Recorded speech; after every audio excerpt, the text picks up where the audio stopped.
Hello, guys. Hello. Try to close some windows here. Cheerio. You put the phone in Wes's pocket. My son's playing my phone. No harm could come of that, right? He couldn't hit the 911 button or anything. No. Yeah, hold on, Wes. Let's see here. Who's here? Is everybody on? Everybody work out okay? Yep. Looks like we're still waiting on Brian. Yeah. Come on, Brian. Yo, Brian. Must be getting some tea or something. He doesn't drink tea. Only the captain does. Only the captain and Or Gray. Oh, he's calling people. All right. Yeah, we had a week off. Hold on, Wes. Here's the World of Darkness dice roller link. Thank you. No problem. Is that Brian trying to talk? Hey, Brian, do you have a headset on? I'm getting one now. Okay. Last week we had problems with audio, and Tim had a headset on. That was kind of strange. Can you hear me? Yep, you're coming in loud and clear.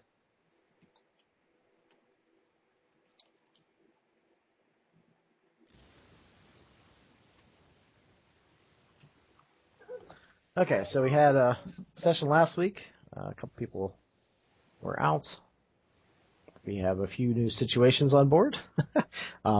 Let's see here. Who feels like filling in? I'll let you guys do it this week because Wes is kind of running a mile a minute right now. Wait, I thought we missed last week. Well, I guess last session. Yeah, okay. We did miss last week. Okay. So last time, let's see here. The doctor ended up implanting the AI tumor in himself, rendering him into a coma, and they kind of assumed that he was dead because of his brainwave activity, which then caused the cloning machine to print out another doctor. We collected a new crew member, quote-unquote crew member, in the name of Esteban, who came from a escape capsule. Then Theo told Chompers how we found him. That didn't go over too well with Chompers. And I think those are the highlights that I remember fondly. I think I pretty much hit the big points. Esteban was running around the ship asking all kinds of personal questions. I think he was rubbing Bryce the wrong way. Yeah, somewhat. I think Bryce is mostly just suspicious of him, largely because he was born on Earth, which might be an irrational prejudice, but it doesn't feel like an irrational one to Bryce. Hey man, those Earthers, you can't trust them, not as far as you can throw them. We have already had several bad experiences, even just as this crew. Gravity they got down there. I did enjoy listening to it where Bryce was dodging all the questions that were about longer. Well, I mean, we didn't officially make Esteban part of the crew. We just met the guy. I don't know how much info he should be getting. Yeah, and Tim's actually going to be absent today. He got called into work last minute, so I'll have to figure out how to do that.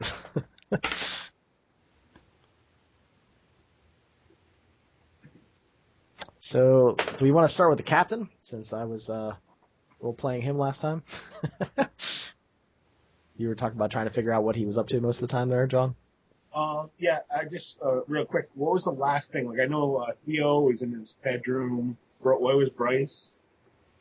Bryce was in the med lab with Esteban. We had just sedated the latest of the doctor clones so that he could get some rest.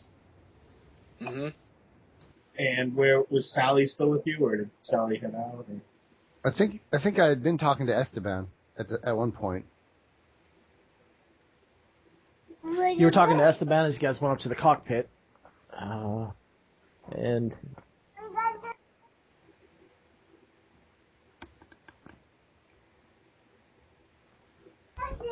yeah, let's see here. Said I'm kind of running by the seat of my pants today. Well, it's understandable too. It's been a week. So Yeah, she had kind of latched on to Esteban a little because they're both like the new kids on the ship.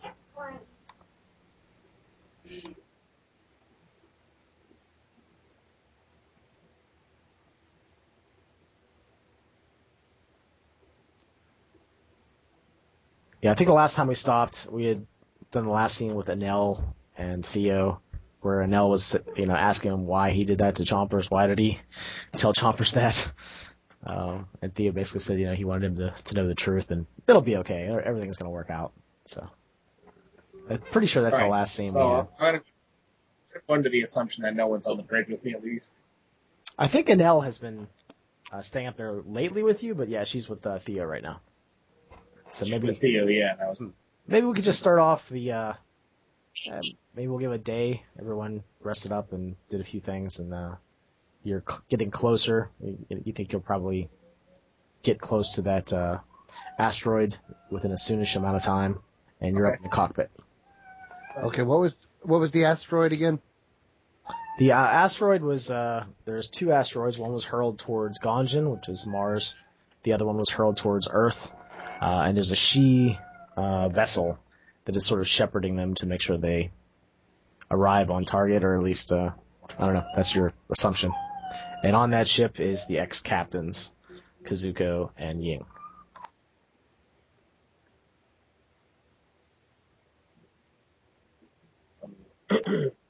Captain to Bryce. Yes, Captain. Bryce, how are things in the med bay? I haven't heard much from them. I haven't had time to get down there. Well, both of the, I don't know if I can call them both cults at this point. Colt and that thing are both, sedated and, well, that thing is restrained. They seem to be doing well last time I checked. At least in terms of vitals. Okay. Well, if anything happens, just, obviously just let me know. As soon as Nell gets back up here to watch the bridge, I'll head down and see what we can figure out. How was Esteban? Was he skilled? Did he seem to know what he was doing? He seemed reasonably skilled and had insights about equipment that I didn't know we even had. We still can't trust him 100%. He's an unknown value in a number of ways. And you're still not pulling up anything on the data net about him? No, that's the more disturbing part. After his stint at New Tokyo College, he's just, again, an unknown value. All right. Well, thanks for staying down there. I'll try to get down there and relieve you as soon as possible so you can get some rest. Captain, we're going to need a plan soon. We're almost there. I have a few things that are going around. I want to have a crew meeting, but I want to let everyone make sure they get their rest so that we're set for the next day.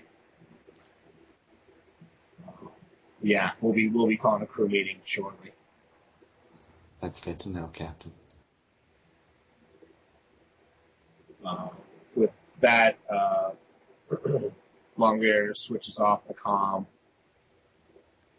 and then looks at the chrono on the wall, and then comms again.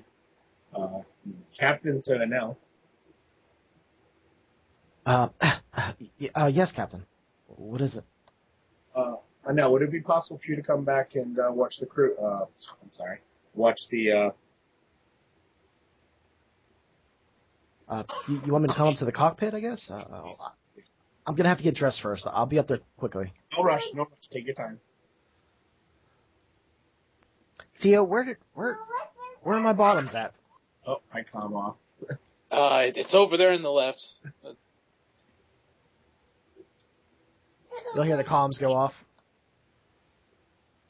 No, it's to the. No, you threw them over that way. It's behind the bed, underneath of it. There you go. I'll be up in the cockpit. If you need to talk about anything, just come get me.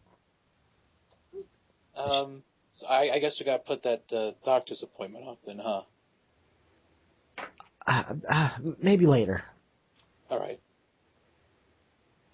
She's like hopping on one foot as she's pulling up her pants, heading out the door. With that, Theo will get himself dressed up, and he'll make a stop down to the machine shop.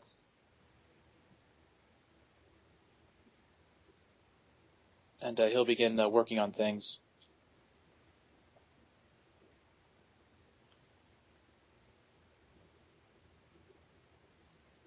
What's Sally doing? I was wondering that myself. Okay. Sorry, I'm getting used to listening to you guys, and I forget. Wait, what's my role in this? Well, let's say that Sally is just happened to be working her way up to the cockpit, and then go from there. Okay, got it. And I'm I'm going to the cockpit. Who's there now? When the door opens, you see that Captain Longbear is just sitting in the pilot's seat. He actually has his feet up on the thing, and he seems to be going through a data pad. He turns, looks over at you. He's like, "Oh, hi, Sally." Hi. Interesting things happening in the med bay. Yeah, it sounded like a pretty horrific thing. Right. Sounds like they have it under control, though. Yeah, I'm wondering. My thought was that perhaps, we of course we clone like a new clean clone of the Doctor, but I'd kind of like to see what that new hybrid turns into. So you want to run experiments on it? Sort of. They obviously something's trying to get created. I don't know. Under very controlled conditions, obviously. Yeah. Well, the scientist in me agrees with you. I want to study it as much as possible. I have a lot of data on the thing before it even entered into the old Doctor's body. I can make that available for you if you want to study that to help you get along. And then the other part of me is worried about the crew, the captain side of me. So probably in about 15, 20 minutes, we're going to have a crew meeting. And maybe we can bring that up with the whole crew and see what they think. Yeah. This thing is in so much trouble. Part of me wants to just eject it out the port. Yeah. Well, as curious as I am, I don't really have the skills. I don't have the medical background. What I also have is I've unlocked all the information that we have on the Rift. I haven't had time to study it, and you are welcome to study it. I'm sure you're better, more knowledgeable than I am on it. Oh, absolutely. Send me any information you have. Okay. You can access it from any of the terminals now that you have a command level key. You can access any of that stuff containing concerning the Rift and the beings that came out of the Rift. And anything that you can come up with that you think could help us, that'd be awesome. All right. Yeah. Have you met the new guy yet? Esteban, I met him shortly. Yeah. It's like I don't see. Everyone's talking about whether to trust him. I don't see any reason not to, but that doesn't mean we should just dive in and trust him. Of course, I can't say anything. I'm still kind of the new person myself. Well, your opinion is valued. So definitely, if you feel that there's anything weird or strange, I definitely would like to hear about it. or even if any of the other crew are acting strange or doing things you don't think are normal. But in this crew, there are a lot of weird things that happen, so. But yeah, definitely keep your eyes open for that. I thought Esteban was calm, extremely calculated. He seemed highly intelligent. But I'm not 100% sold, and it bothers me that he doesn't have a background, really, and he's disappeared. Though, in all honesty, I don't have a background for the past 20 years either, so. Yeah, I mean, the solar system is too big to keep track of everyone's movements every minute. Yeah, absolutely. Definitely an astrophysicist way of looking at it. Maybe back on Earth where everyone's connected by computers and stuff, but it's, out here it's too much of a frontier. So, I mean, it's distressing that you can't keep track of everyone's background, but it's not really surprising. Yeah. Well, usually when things like this happen, it's more of someone who's gone off the rails for some reason to hide. Mavericks do it. There's a few people who do it for, military reasons. Obviously, they lose their backgrounds being spies or other. He also seemed to have quite a bit of tech on him, at least modifications to his body. So I'm not really sure. I don't know. I guess we'll just keep an open mind and hopefully he turns out to be part of the crew. Well, I've come from a Maverick background. The body modification thing is not unusual to me. I didn't even really notice it until you pointed it out. Yeah, I have ways of. Yeah. With that, he kind of looks away. Kind of with that, I can sense electronics, so I know where they are and how much power they're drawing. One of the few perks, I think, of being close to the rift. I was wondering, so have you demonstrated anything? Has anything odd, like a cup freezing when you go to grab it, or exploding, or lightning shooting from your fingertips, or? Not yet. I mean, I don't know if that's I don't know if that's expected, but as far as we know, I'm still just me. Good. I haven't been that near the rift though. Yeah. I was just wondering from a scientist point of view to see how far the rays travel. I mean, we're still we think it's the rays that are causing it, and if that's the case, then everybody might actually eventually start gaining these secondary powers. So I'd just like to keep track of everyone on the crew and see what changes they might be going through.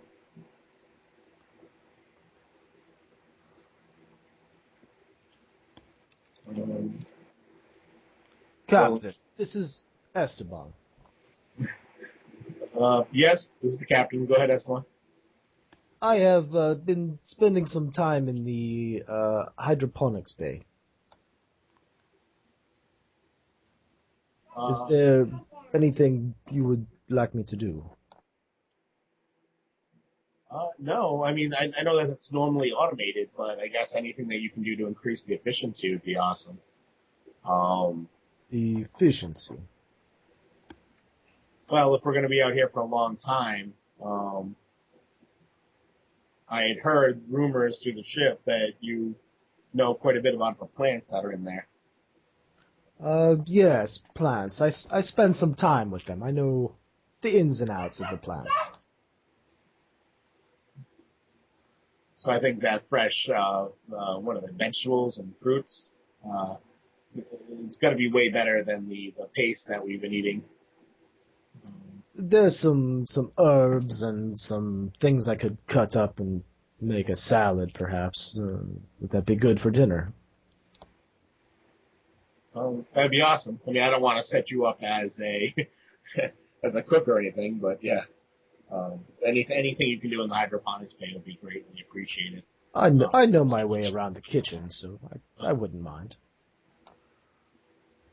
Esteban, what are your thoughts? You know what? In about 10 minutes, we're going to be having a crew meeting. I wanted to make sure that you're okay to be there. Sure, I will bring a basket of a variety of vegetables. Excellent. Thank you. I'll speak to you then. I don't want to double question. I will see you there. Captain Al.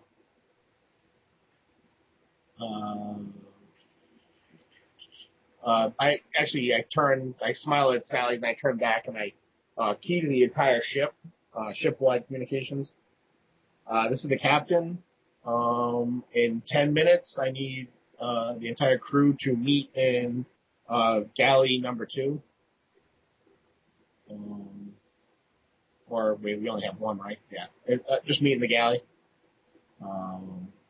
We have a bunch of crew decisions to make, and I need everyone to be there. And now, if you can actually still come up to the cockpit, and we'll just keep the communications open so you can listen in and chime in when you need to. At that, you'll see Nell. She comes stumbling into the cockpit. She's still adjusting some things. She's buttoning up her shirt. She seems like she was jogging. I'm here.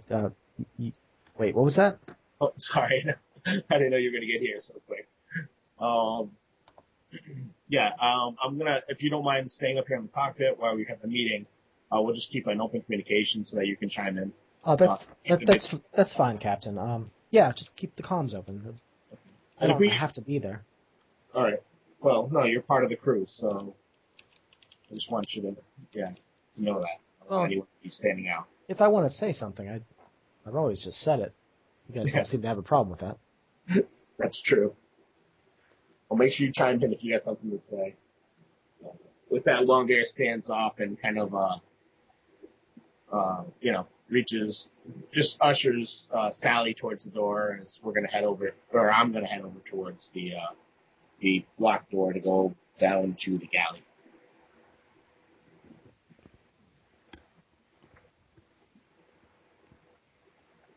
And now we'll get into one of the seats and sit down and adjust some things, hit a few levers and knobs.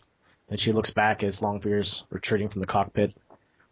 She looks out at the blue of the rift, and her right hand rests on her stomach.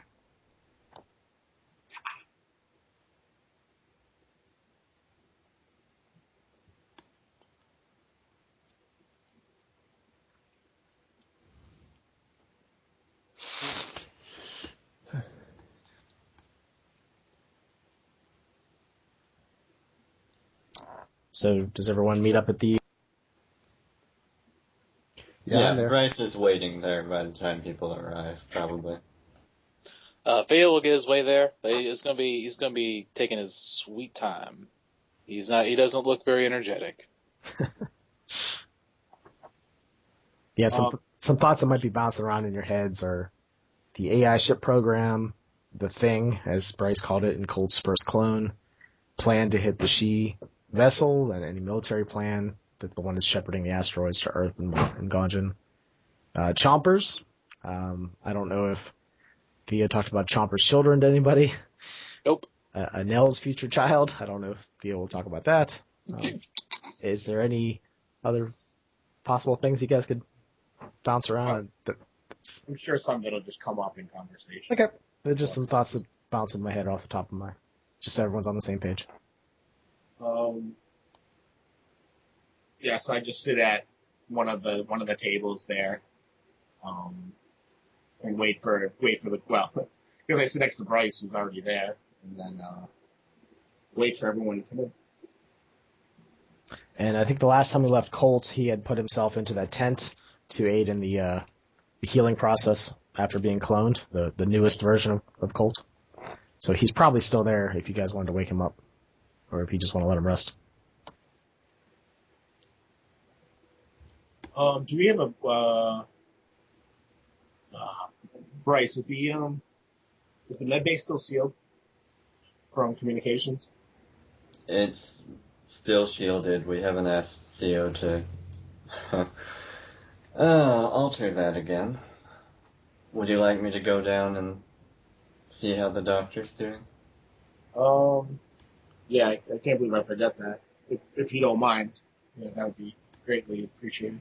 I don't mind at all. He briskly walks out.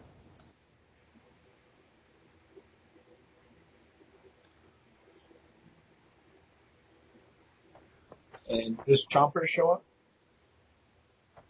Chompers does not show up. If you look on any of the cams, he's in the same spot that Theo left him, except he has dragged over refuse, garbage, slid over containers, any sort of furniture that could be moved within like a 10-room radius, and he's sort of made this sort of barricade for himself, and he's sort of in there. Looks like he's grabbed some bone chips. It looks like he's learned how to use the replicator.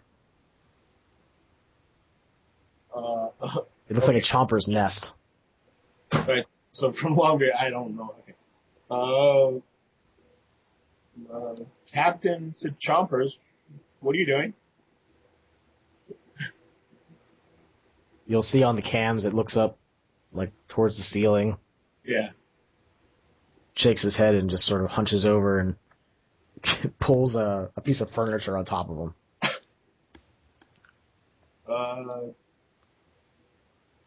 Chompers, are you going to come to the meeting? If you don't want to, it's fine. You are part of the crew. A smaller piece of furniture goes hurling up towards the ceiling. I guess the captain looks around wide-eyed at everyone that's there. Is Theo there? Theo then walks in sluggishly, and he just kind of takes his seat very quietly. Theo, Longer says this, pointing up at the screen with Chompers hiding in his little makeshift fort. What's going on with Chompers? With his hand resting against his with his head, he'll lazily look up at you. I'll tell you later. What? I'll tell you after the meeting. Okay. I mean, is he okay at least? He's not going to hurt himself, is he? No. I'll tell you later. All right, we'll postpone that for now. With that, Longbear keeps the video on him up just so that he can kind of out of the corner of his eye always watch what Chompers is doing.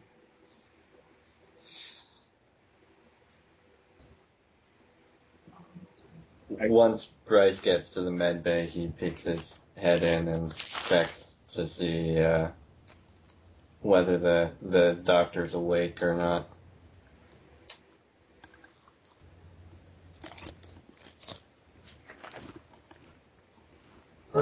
You'll see that the doctor is in the tent.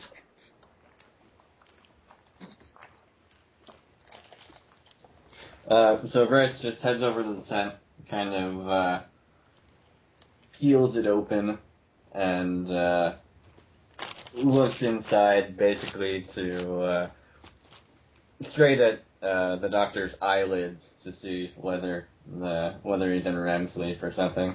Yeah, it seems like he's in a restful sleep.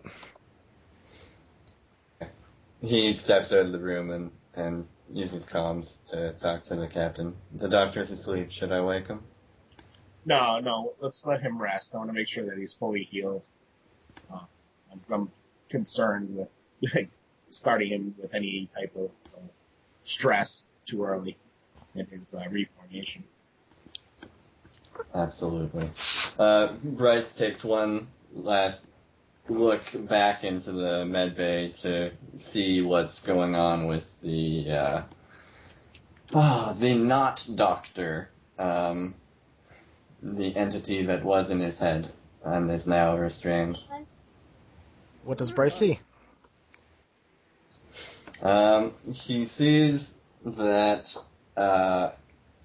it's still restrained, and the life signs seem to support the idea that it's still sedated, but it appears conscious, and it's staring back at him in the doorway.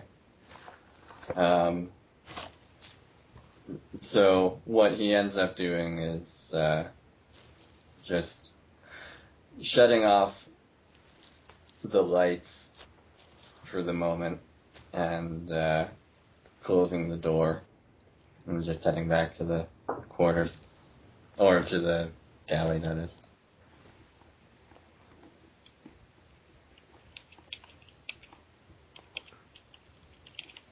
Just leaving the thing in its immobile darkness. When Bryce enters galley,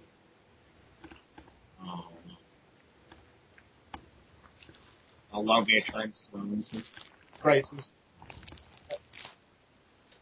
I've been thinking, do you think it's a good idea to keep the captain, to keep Colt in there with that thing? Without any supervision? Because we have no ways of keeping track of what's happening in there. No, I think it's a poor idea, but it's really your call as to how we treat this thing.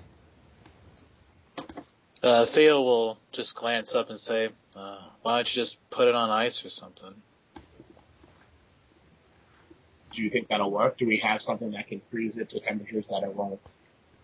Well, this ship does have a medical bay, and every medical bay on most vessels that I know of is supposed to have a freeze chamber for dead bodies and stuff for future autopsies. Yeah, the cryopods. Yeah. All right. Well, that was the first order of business, anyways. Do we want to keep it, or do we want to jettison it off the ship? I need more input as to what you all think. I think it's highly dangerous, and I'm not sure whether, even if it is alive, if it's something that we can communicate with safely. Do we even know what it is?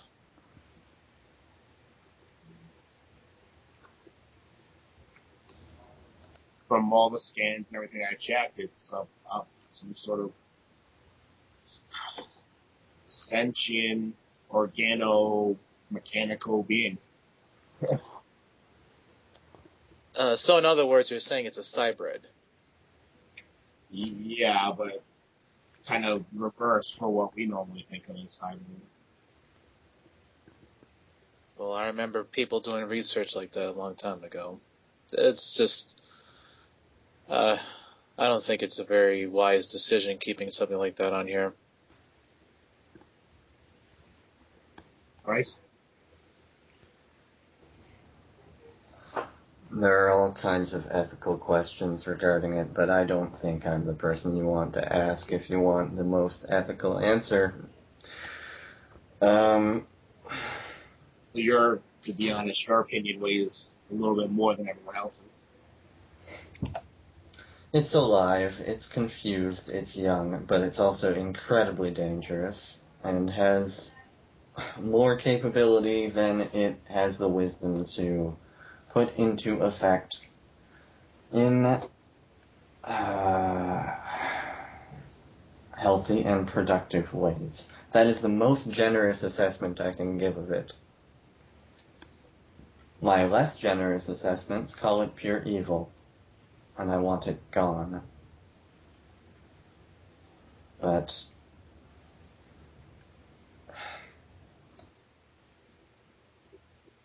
I understand. It's completely understandable. Sally, what do you think of, you were right there, you saw everything that happened in the med bay. So, do we know where it came from? Because if we don't understand it, there may be more. It's coming from somewhere. So, I at least would think, freeze it, put it on ice, and when we have the facilities, actually get some people to run some experiments on it, because I think that, forewarned is forearmed. We need to know what exactly is we're dealing with. But for the most part, for now, make sure that it's completely safe, make sure it's out of the way and no one's touching it. But maybe someone with better facilities than us we'll just hand it over and let them take care of it. Kind of best of both worlds. Get it out of our hands, but make sure that people can figure out what it is. Okay. That makes sense. I guess that would go down to, is it possible to completely restrain it? Now, we know we were talking about the cryopods, which should be cold enough to freeze anything. Is there a way, Theo, Bryce, that can be those can be locked down completely where a single pass key? Because I mean, it was human error on Colt's part that caused it to take over his, from what we can tell, took over. He implemented it himself. My concern is that someone just randomly opens this cryopod and then we have to deal with the creature. I don't see why not. We can also just put a Faraday cage around it just in case as well. It wouldn't be very hard. You just give it an external power source, detach it from the rest of the ship. That shouldn't be difficult. It's something we can tie down in the cargo bay, perhaps. I can do it. Just leave that to me. Just put that on my things to do. And he'll pull out his data pad and start just jotting it down. Well, Theo, this is something that I think we will probably all work on together. Having us all there in case the creature goes a little nuts or something. Okay. I would like to, if possible, I don't know, we have about it's 20 escape pods. Do you think we could possibly build the cryopod into the escape pod so that it can be ejected if needed? Yeah, we can do that.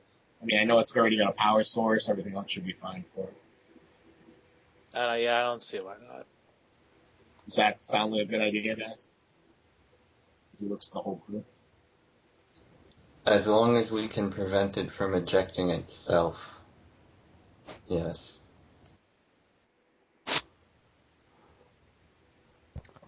I'm okay with that, Captain. Thanks, enough. Well, if it's in the Faraday cage and then inside the escape pod, there shouldn't be any way that it can access the escape pod. I mean, you would know better than anyone. I don't. Would you be able to break through a Faraday cage? I guess the main question is how much control it has physically. We saw that the tumor itself had those tendrils. I'm not sure whether they can squeeze through things. We may need to account for them when we restrain the physical body of this thing. I'm not sure whether it can sneak transmitters through, embedded in one of those tendrils and slip it through the finest of cracks. And I don't know what its perhaps superior pain tolerance will afford it in terms of being able to leverage that body's muscles to pull itself out of its position in more of a brute force way. Well, it would still be frozen. It would be in the cryopod. Now, if you think that the mechanics of the creature, the nanotech that's part of it, is able to move under that extremes, then... that is a question. I'm certainly doubtful as to whether it would stop thought process. I don't think it's likely that it would shut down everything.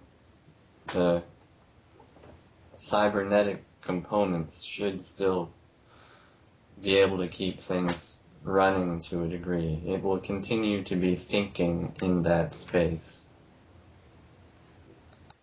Well, if we're that concerned about that, we can always have a small generator that emits an EMP pulse wave inside of a containment unit within the pod itself. It would temporarily paralyze it every few seconds to the degree that it wouldn't be able to really act so much. It could also entirely destroy its personality if we're worried about that at all.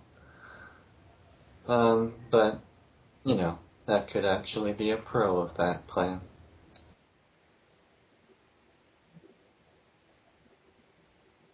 If I was going to take a vote, I guess, I would ask who wants to see the thing destroyed, and then just put your hands up.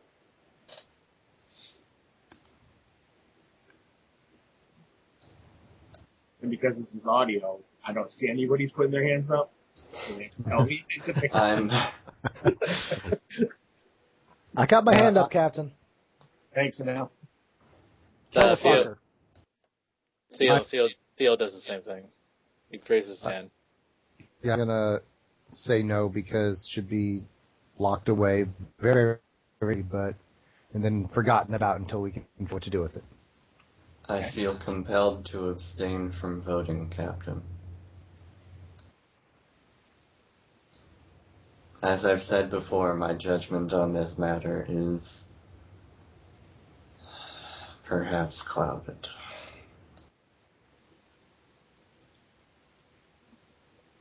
In this case, sadly, as it comes down to my judgment, we're gonna incinerate it.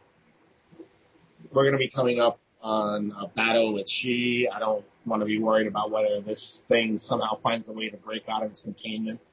We can't guarantee any safety. Everything is just guesstimates of what it can or cannot do. We don't know its capabilities. Anything that can hack Bryce's brain, in my opinion, is beyond dangerous. I just can't see the safety of the crew. That's my most important thing. I just think that it's too detrimental to the ship to keep. So we need to find the quickest way to just incinerate it, to destroy it. I know that it shied away from my electricity. I'm not sure if that would actually stop it. But that's one choice. If I have to, I will. Did we just lose someone? Yeah, we lost Brian. Just keep going. He'll come back. All right. We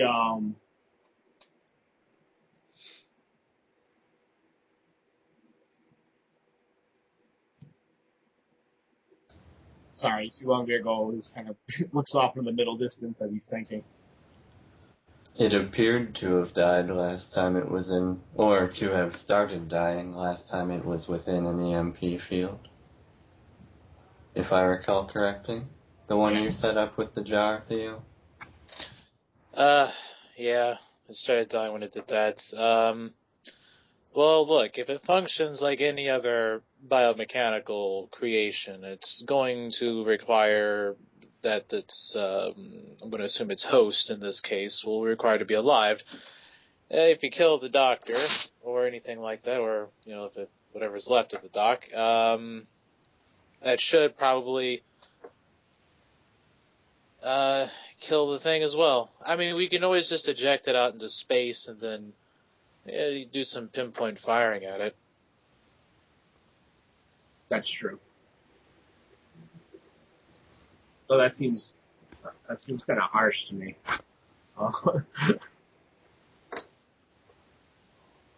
I think, we'll keep it locked up. We'll use the force field to hold,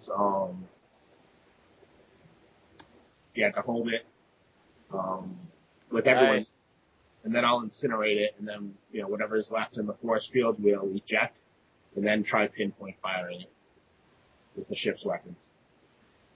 I know that you had modified the weapons anyway, so I wanted to see how those work. All right. He'll say with an enthusiastic tone. For Theo. All right, so that's all. Longbay turns to Sally. Sally, from a scientific point of view, I totally agree with you. Yes. I just can't, for the safety of the ship, keep it. I completely understand. Okay.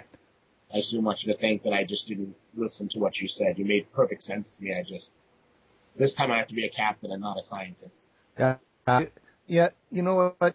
I kind of agree with you because if we could be 100% certain that we could keep it safe, I might fight a bit harder, but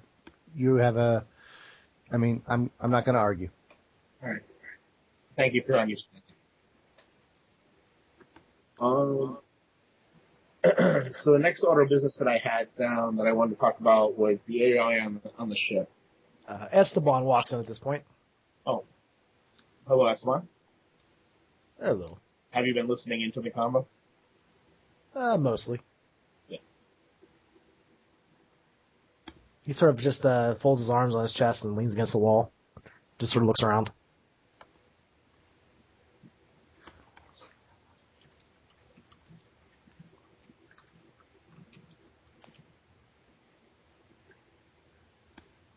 Okay, so Esteban, we decided to incinerate and then destroy the creature that was there. So, I mean, just to get you caught up, just in case you weren't completely hearing everything on the loudspeakers. Sounds like that's for the best. And next, this ship has an AI system. When we brought our AI pawn on, she had disabled it.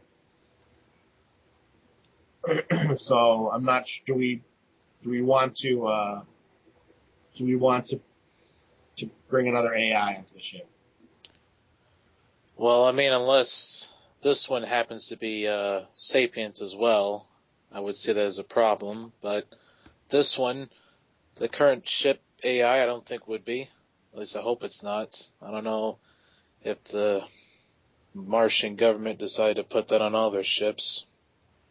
Yeah, this one listed on the ship's manifest is the Advanced Mark 6 War Games system. This one actually is just made for warships in general. It runs and deals with any type of missile-type weapons or other guns and modifies things as well. It also controls all the sentry bots. It does less. I mean, after looking at this and seeing what what Pawn was capable of, it's actually a lot weaker, but it could add extra help that we don't have because we don't have the manpower. Wait a second. Why is a military-grade AI on aboard a science vessel? I don't know. My understanding was that the ship was, it looks like it was transferred into a science vessel. So it was probably just a standard AI system that was on board before they made it into a science vessel. Curious. Well, in any case, I don't think it'd be very hard to get it reinitiated. I just need to look at the core real quick. Unless Bryce, you wanted to do that. Bryce has been kind of shifting uncomfortably the whole time, but he just looks up at Theo and, yeah, I can do that if you want. That shouldn't be a problem. Pardon the intrusion, but it is rather strange, I believe, for a vessel of this size to not have a AI program helping you out. I've seen you all running around like chickens. We had an AI program. What happened to it?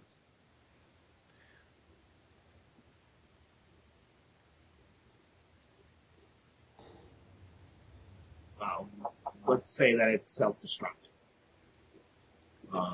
It what? You haven't noticed Pawn's absence at all, Theo? I have noticed Pawn's absence. I just didn't have any time to really ask anybody at the moment, but oh boy. He just kind of just looks back down his daybed and starts marking off things.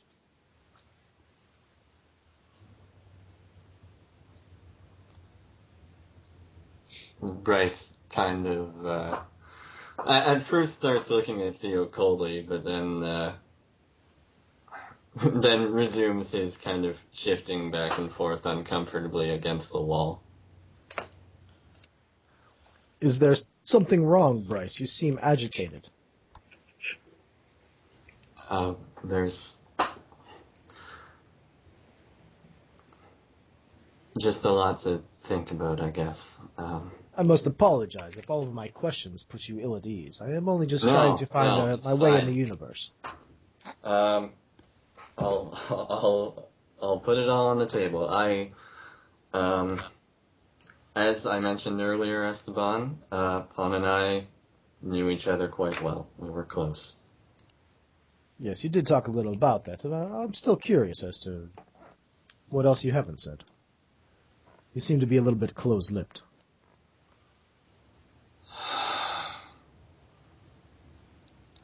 There's something we need to talk about as a crew.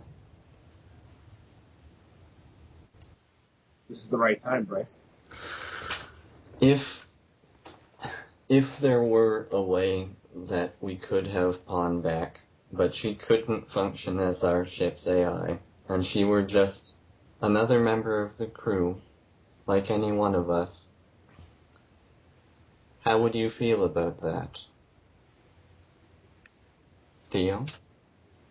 As soon as you say that, he drops a data pad on the table and goes, "Fucking hell! Oh,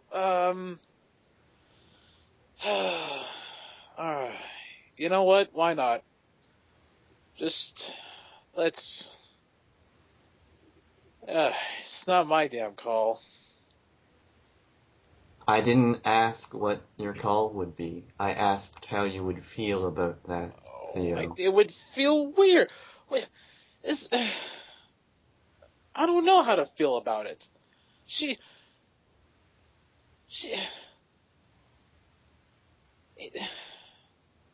just be another crew member, I guess. She'll need clothes, she'll need a room. We got plenty of it. Bryce kind of looks at Theo, a little bit shocked that he's so okay with this idea. That there's no real period of adjustment. Captain? Well, just so we're clarifying, you want to use... I'm discussing this as a hypothetical. Okay. So, hypothetically, some form of backup of Pawn placed inside a 3D model. Backup. Okay, to be clear, Pawn integrated herself with the code for Samantha that was left in the coding machine, and has formed a backup of sorts in that. I've known for a few days, but I don't know. Well, that just makes all the damn sense, because I discovered that old man inside of there as well. Question from the new girl. Pawn? Pawn is our former AI. Okay. AI might not even be the way to put it. She herself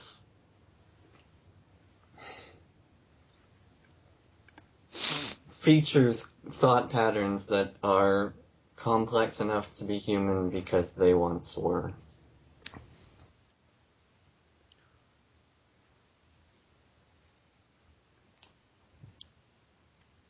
Okay. Strange. Go ahead. Let's clone him. And let's clone the old man, too, while we're at it. Let's get them out of there. Theo, you don't Cloner, I'd like actually to seem to be okay with this. I am fine with it. Just go ahead and clone them. They're inside the machine. Let's just get them out. It's not going to clone everybody. Pawn is a special case. Come on.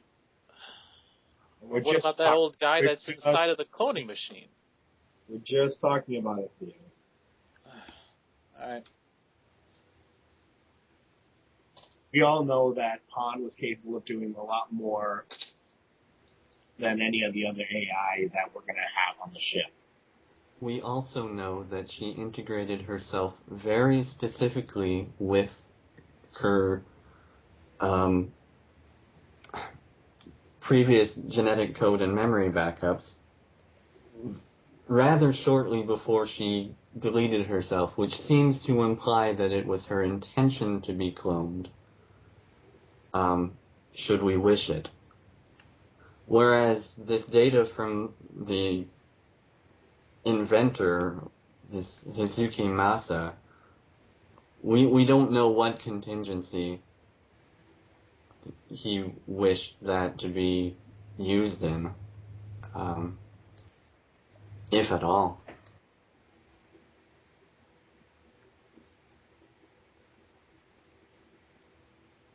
So you're saying if we clone her, she's going to be a child, or a pawn inside a child's body?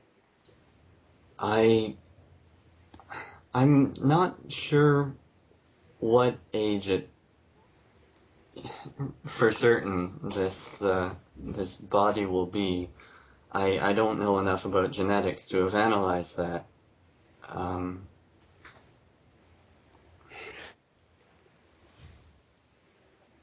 I'd have to run scans of the code to find out. Sally, what do you think of this? I know it's I don't know. I know it's crazy to think about, but you don't have information. But I'd like to meet her. Yes, very interesting. I would like to see this happen.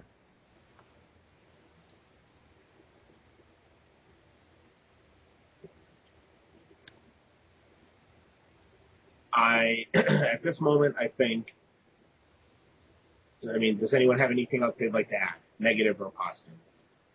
I don't think it really matters how we feel about it. If it was Pon's wish to come back out here in this form, then who are we to say otherwise?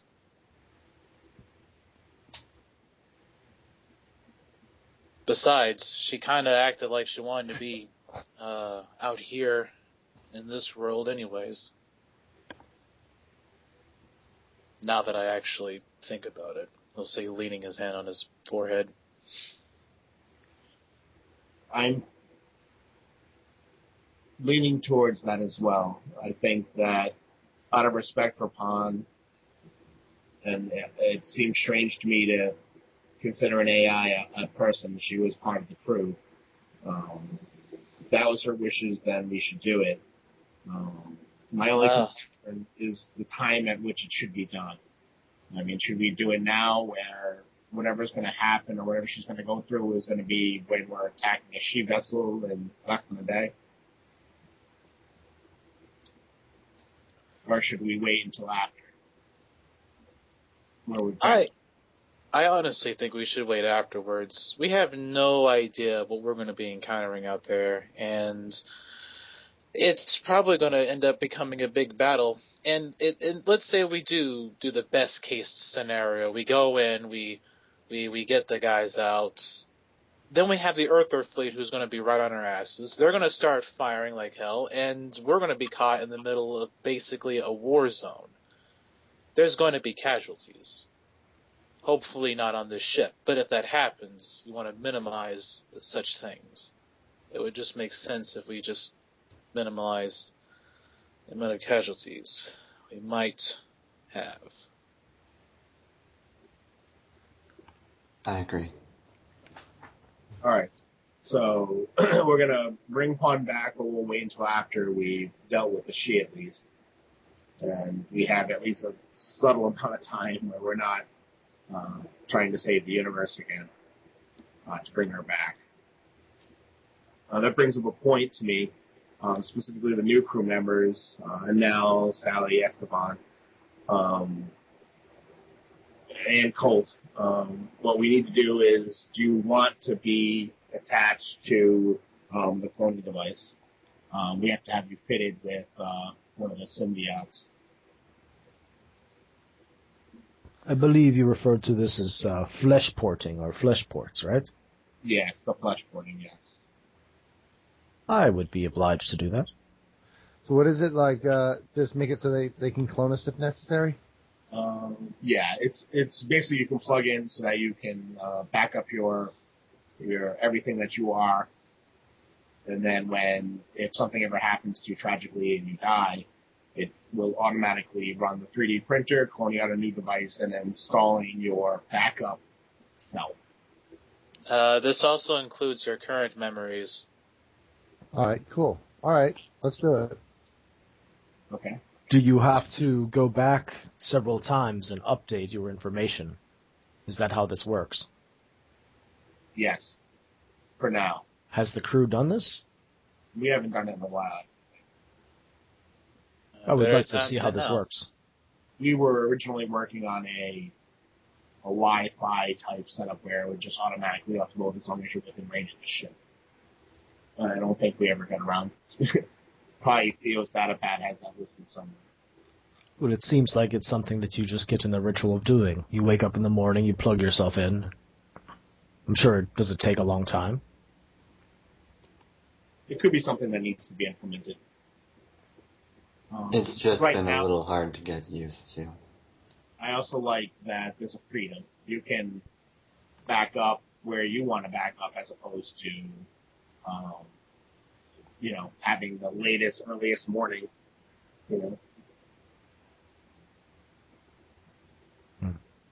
I would like to see this done before I agree to it. Okay. See you update your information. All right. Well, we can definitely do that. We'll be heading to the med bay after the meeting anyways, so that's definitely something that I can show you when we're there.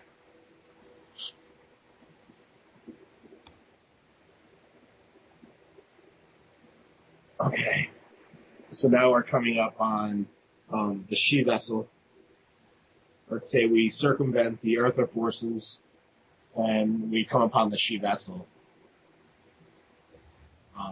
Options. Do anyone have any options as to what we can do to get on board? I don't have any options because we've never encountered their vessel before. I don't even know what it even is capable of. I don't even know we would even go into for an access port. The damn thing looks... it looks like sculpted quicksilver. Yeah. Before we get to entering the She vessel, I have had a thought that might be of some use in terms of circumventing the Earther fleet. Sally, do you know anything about the theoretical implementation of quantum disruption fields? Theoretical quantum disruption fields? I know basically, I know the basic science behind it. I don't have experience in that particular area. We encountered an alien ship, which is, of course, where Chompers is from. But before they boarded us, when they were engaging us at first, they attacked us with this strange weapon, like almost a bomb of sorts that seemed to displace time and space, or perhaps just space. It was as though the area dilated and distances became suddenly greater. I'm wondering if we can use that in a twofold way. One, to scatter the Earther ships further away from our location, and two, to ensure that the asteroid's trajectory is no longer towards Earth or Ganjan. Okay. I think I can show you where this technology is, but we haven't studied it. It would be kind of a rush job figuring out how to make it work. Right, and we'll be using technology that they probably have much better experience with.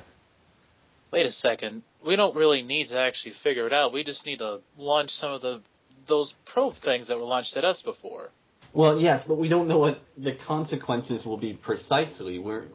Remember, there was some ship integrity damage that we took even when we detonated them a fair ways out from us, Theo. Yes, but it also pushed them back, or us back. It did, and that's the practical aspect. We just need to make sure we have as much control over this circumstance as we can grasp given the time we have. Well, suppose if you were the Earther fleets, and you saw these objects heading at you, what would you do? Probably what we did. Fire on them. Maybe we can set them up on a purposeful trajectory if possible. Make it to where it's obvious to hit them. They're not maneuvering, they're just going in a straight line.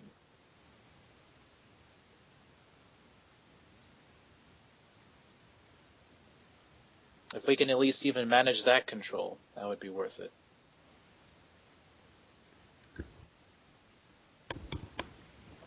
Do we know what the range on them are? Probably not. I would imagine it's quite far. I mean, look how far away they were when they launched it at us. It seems like they must be able to drift for quite a distance.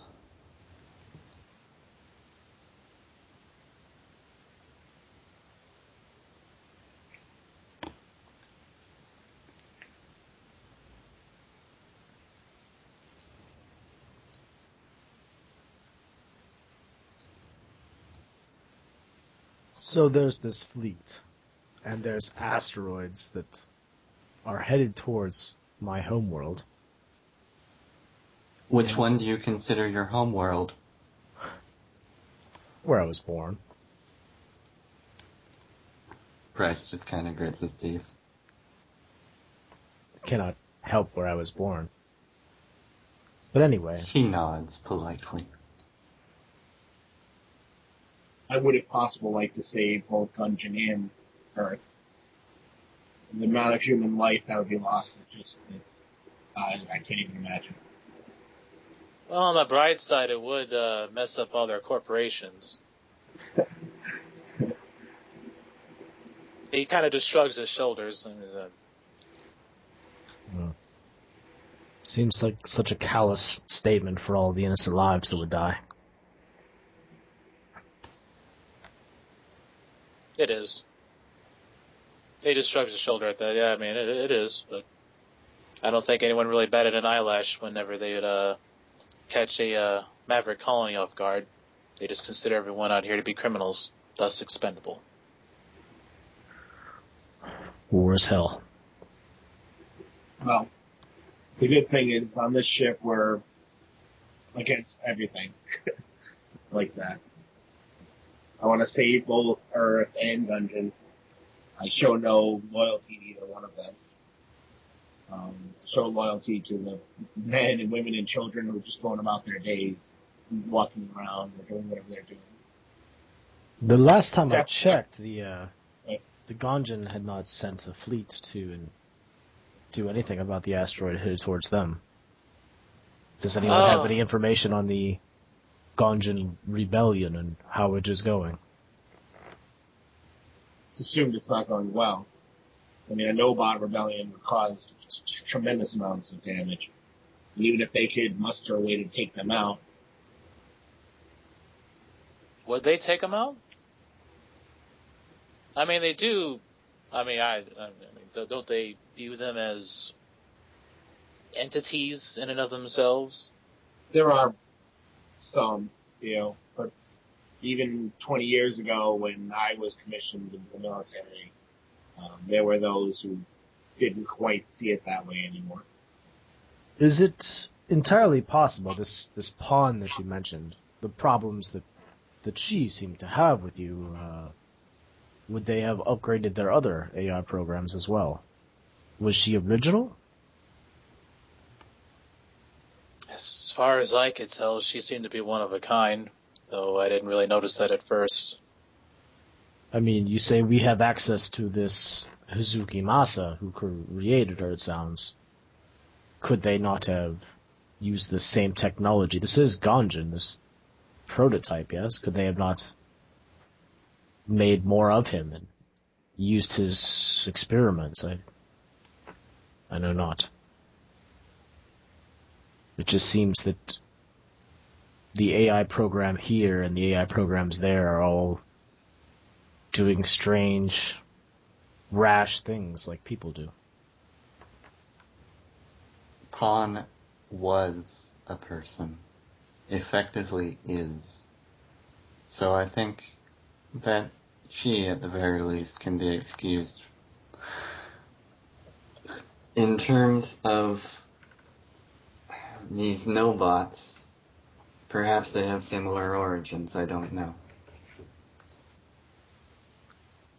Well, they do each have an autonomous AI unit equipped, and it appears to be quite advanced. The ones that me and Veer encountered out there, even in that older model, seemed to possess and he kind of just starts kind of slumping his chair a little bit, a more sapient persona. definitely showed emotions. I mean, it radiated hate and anger. Something I would not have expected from an AI. Which means that they're more than just simple computations. And Much that was an older model, you said. Yeah, it was a Generation 2, I believe. Very old model. Maybe they are advancing themselves. That's frightening. Well, But not inconceivable. We can't stop the no-bots.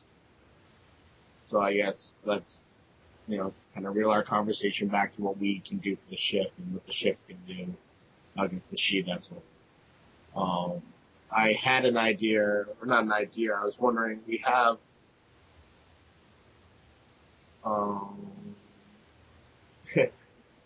Longbeard reaches up and turns off the comms going to the whole ship and just leaves it open to a Nell. Turns back and says, we have all of the Quay bodies that are stacked up in the secondary, I don't even remember where we've stacked them, to be honest with you, but we have them all. And we know that they can be broke down and refined into that fuel, which I'm pretty sure is super explosive, right? Yep.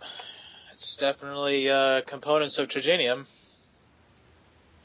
Is there anything I'm not... One of the few things I never studied was projectiles, missiles, weaponry in general. I don't know if that can be used for anything. Oh, we can definitely turn that into a bomb if that's what you're wondering. I mean, I've outfitted plenty of weapons. If Theo can engineer it, I can aim it. So that would be an option, I think, in the Lee's case, if that was strong enough to create a pulse to destroy the ship, and if we're close enough, the 3D printer would automatically back up the captains. Not my first choice, but it's just an option that I want to put out there, that their death is actually their freedom. Well, that is most certainly an option, but we don't even know if they'd be able to withstand it or not. Again, look how tough this Quay vessel is. It's capable of ramming into ours with impunity, with kinetic force equivalent to several explosions. And you also have to realize that trigenium is mostly going to have a nuclear effect. Its explosion in space, of course, is going to be potent, but its real effect will be the EMP burst and radiation that is lingered afterwards. You're talking about a very good-sized portion of space that'll be radiated heavily.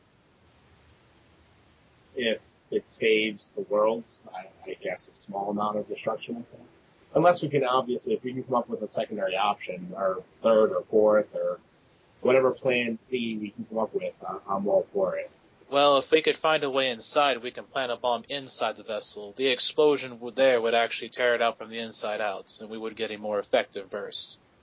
You mentioned quantum disruption earlier. I was wondering, could you use that somehow to quicken the advance of such a bomb?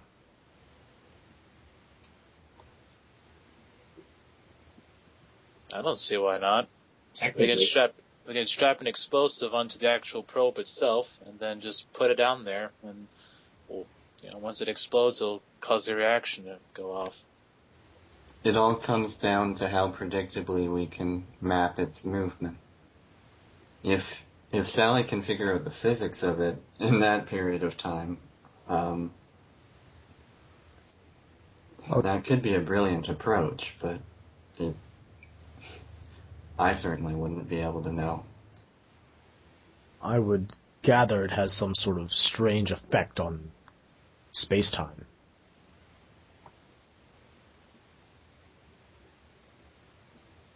The other problem that we face here is that we don't know anything about the capabilities of this she vessel. its weaponry, its defense systems. I mean, if the Quay vessels can do this, I don't even know what the She vessels are capable of doing. Maybe they might have the same similar probes, if not superior. Who knows? What about the ship that is attached to yours? I saw it on my route here on the escape pod. Does your alien know how to fly it? Nope. No, he does not. He's a newborn. I wouldn't want chompers to be in that situation. Though, if we could find a way to slave the ship and remote pilot it, it could be a way to deliver the explosive to the ship. I heard much hatred in his voice. I believe he said, "Gut the floaters." Does he... Perhaps he could use that hatred to our benefit. If we wanted to exploit someone, I'm sure we could. If we wanted to send him to his death, I'm sure we could. That's out of the question. I'm not going to send him out there like that. Exactly. I guess I am cold in different ways than you are. He looks at Theo and Bryce and shrugs. Chompers may seem massive and powerful and strong, but he's barely a teenager, I'm guessing. And he still has to deal with his emotions. I prefer to keep him out of any type of combat situations, though I'm sure he'd be quite lethal in those situations. Well, that's the other problem. Chompers, even though we might not want to throw him in there, he might want to throw himself in there. He's very hell-bent on, regardless of his emotional status, on killing these She. There appears to be a very fervent, almost genetic hatred for these individuals. I mean, he didn't even know much about being Quay, and he still knew his enemies at birth. So I'm pretty sure when we approach the Quay vessel, he's going to want to get riled up, and he's going to want to get in there. What do we do then? It's kind of hard to kind of stop him, tell him otherwise.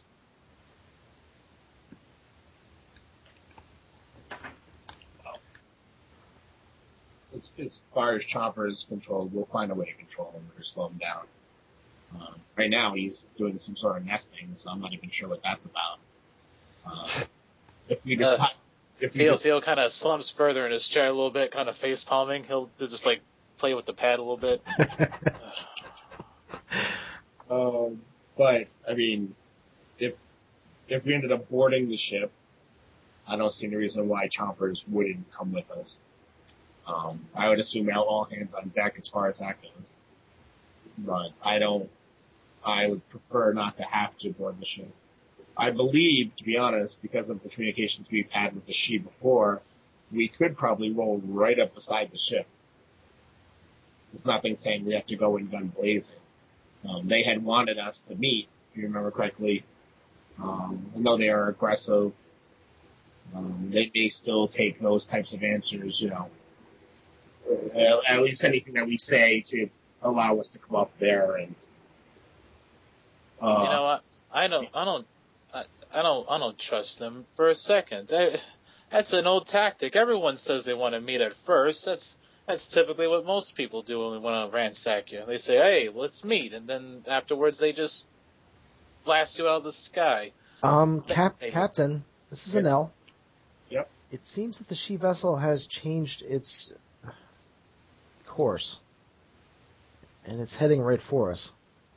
Oh. Uh-oh. Is that affecting the meteors at all? They seem to be following the same flight path. Okay. Perhaps it is finished with its task? Nell, can you put us in a full stop? Yes, Captain. Thank you.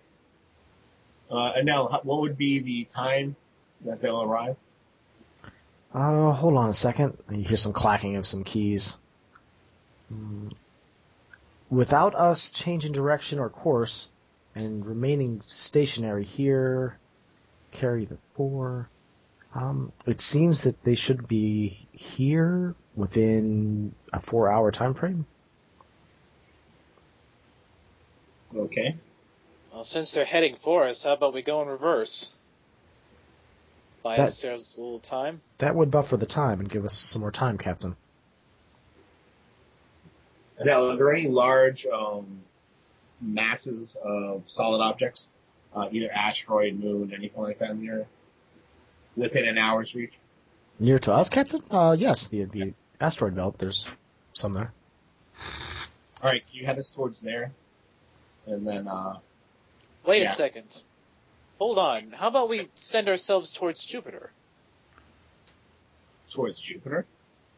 That's where the thing was heading out of, remember? That was on the news. They saw the ship rising in and out of Jupiter. Was that not Saturn? Well, in that case, we'll just head it straight to Jupiter then. I believe it was Saturn on the data nets. I saw they called it Now you have me wondering, Bryce. Is it the Beast of Jupiter or the Beast of Saturn? I think it was Leviathan. Or was it the Beast? I don't know. Oh, he begins rubbing his head. Either way, I don't think it was the same ship.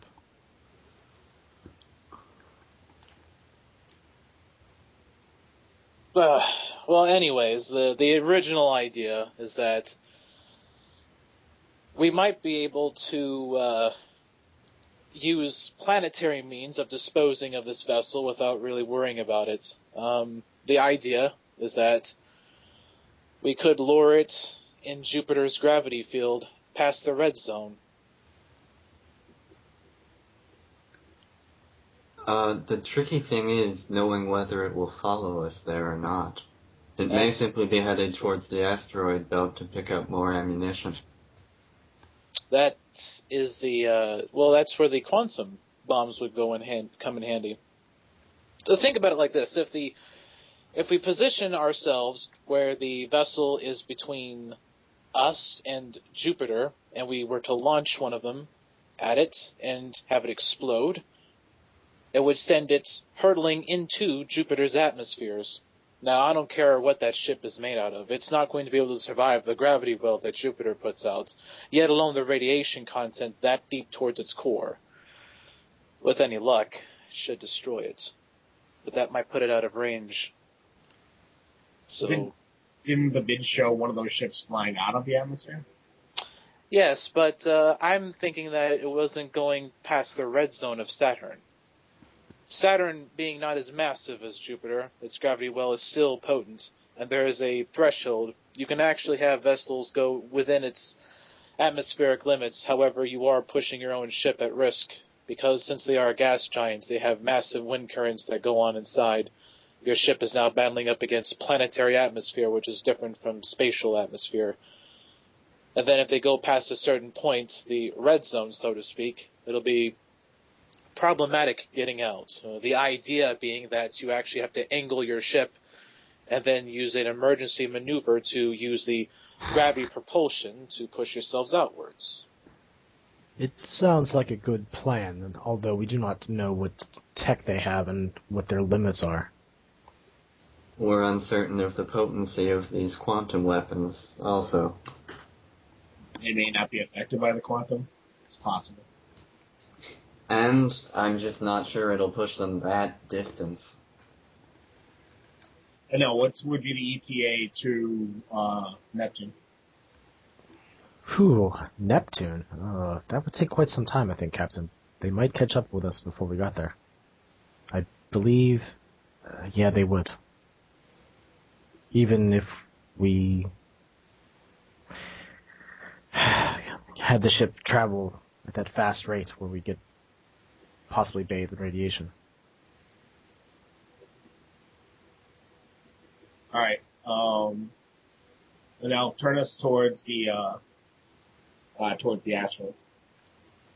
Aye, Captain. When we get up to top speed, it looks like about 5.5 hours, and they'll be upon us. Okay. Thank you.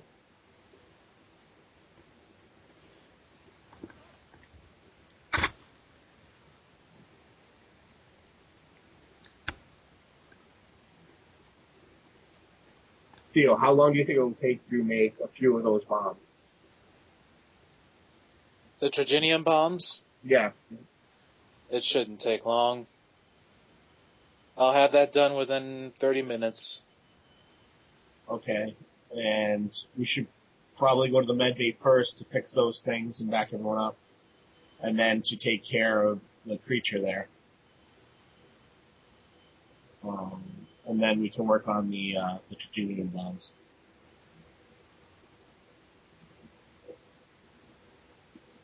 If that is all, I'll go prep the med bay. Bryce, is there any way? There's no way to slave control the Quay vessel, right?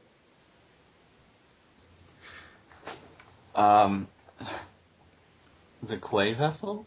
No, I'm afraid not. Other vessels, perhaps.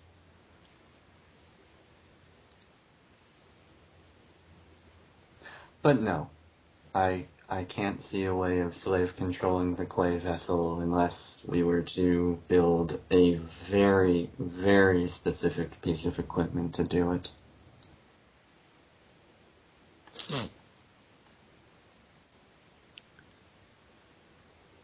And we don't have time to work on that. Well, you gotta go through testing phases and such, and, well, 5.5 hours isn't really that long. It's long enough to make bombs, but not experimental flight equipment for an alien vessel. Yeah.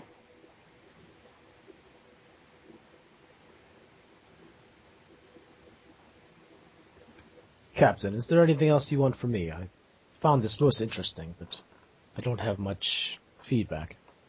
Only if you have any questions, Esteban, or something you want to know. Otherwise, you can continue doing whatever you were doing. There are always questions, but now is not the time. Just so you know, I mean, in defense of the ship, if it comes down to it, I would obviously expect you to help with that. It only makes sense. My skills are yours, Captain. Thank you, Esteban. I appreciate that.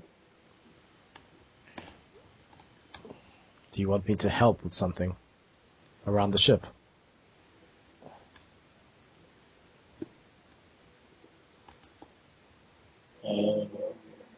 Actually, Esteban, we could use your help when we go down to the med bay. If you wanted to check that out anyway, so you'll be there. So I can show you how the cloning device works. Yes, and we still have that whole... implant, so... Yes, the thing, as Bryce referred to it as.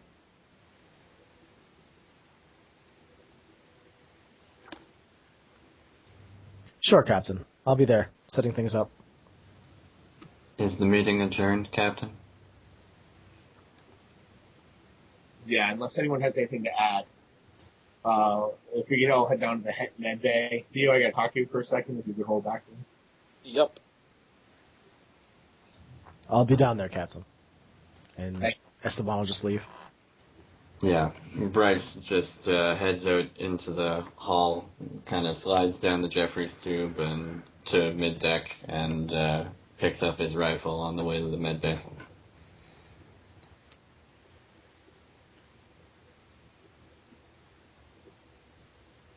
Once everyone clears out of the room, Longman turns off the communication, so it's just Theo and him, and he works up. So, what's going on, Theo? You've been acting super strange. Chompers is acting weird now.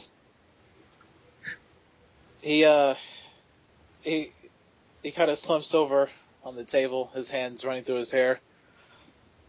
I was working on increasing the speed of the engines, and Chompers was asking me if I was his broodmate. And it caught me off guard a lot. And I told him how we found him. And he didn't take that well? Nope. I don't know why I expect him to take it well. I tried to get him to understand, but he seems really conflicted. So, I'm guessing this is his way of trying to separate himself from us, or? I have no clue. It could mean all kinds of things, but he has children. He, she, it has children. Little baby chompers is inside of her, inside of it. Little babies inside of the chompers. Oh boy. Look, I felt terrible about not saying anything. It was sickening me a little bit every time. I didn't put my finger on it until just then when he asked me that. Yeah, I mean, he had to have known, and I didn't think about it. I didn't think about the consequences. I should have just kept my mouth shut. Was he violent at all, or did he cause, I don't know. He was understandably angry. He was tossing stuff around, hitting the walls. Said he hated me. Now I think it looks like he's just kind of confused. I'm not sure what to say to him. Did you tell him that it was you and I who killed his brood parents? Yeah, I kind of said we were all taking part of that. Me, you, the doc. You know, we were all kind of there fighting for our lives. Look, I showed him the video of what happened on the Aishless before we came aboard. Yeah, that was pretty horrific. Well, I showed him that first, and he was very upset that, the Quay would do that. He said he would never hurt me. And then I told him that his brood parents came on board and attacked us, stabbed me in the stomach, and I killed them.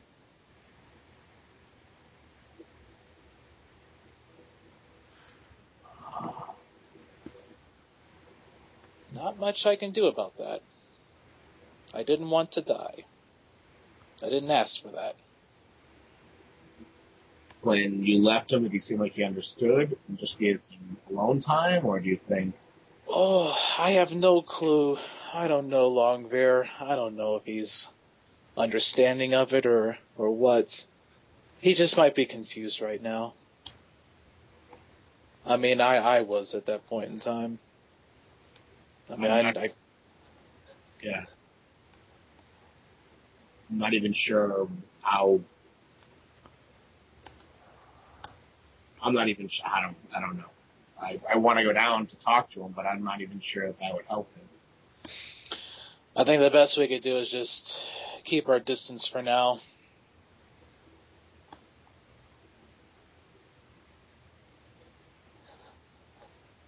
Yeah. Well, I guess I'll continue to include him in anything we do. At least he knows that we're still thinking of him. Did you teach him how to use the replicator, the food replicator? Yeah, I was trying to do that earlier. In fact, I was teaching him how to use the number system. He can count now, actually. It can go up to 5. Oh. All right. Well, he has a ton of bone chips just stacked up in his fort, so. That's for the best. I don't think he's gonna be moving around for a while. That's fine with me. He's not destroying the ship, that's fine. Do you think it would help if one of us brought him, or maybe both of us brought him, a repulsor cart full of bone chips, just to show that we're thinking of him? Or do you think that would just say anything? I don't know. I don't even know if seeing me is gonna anger him again. He seems very conflicted. I mean, the reaction on the view screen seemed kind of alright. He seemed tame enough. He just wants to be left alone. I think we should just give him space for a while. Alright. My concern is once the she start attacking and then he sees them, I just don't want him to, I don't know. to me, he's part of our crew, and I want him to make sure that he knows that, we're not leaving him out, we're not separating him. He's, important to us. Well, in that case, Theo then gets up, just kind of slaps his face a little bit with both hands. Well, in that case, let's just go down there and talk to him then. Okay, but it'll have to be a quick talk so that them being down in the med bay. Captain Bryce? I think we just dropped the call for Alex. Oh. Captain Sally? There we go. Oh, Yes. I think Alex is back. Okay. Yep. They've either one. Or Captain Sally and Bryce, there you go. I'm here.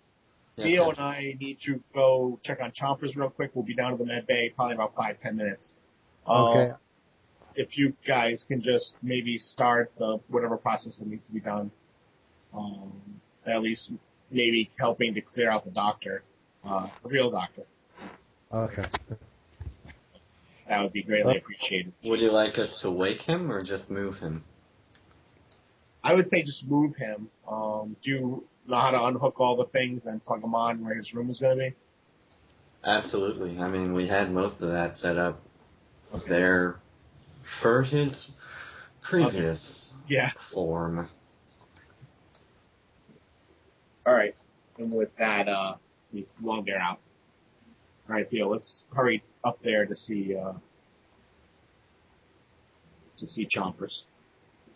He's immediately out there and in the goes across the hall into the elevator, waiting. Olger steps in. We go down to the med bay and just start taking care of business.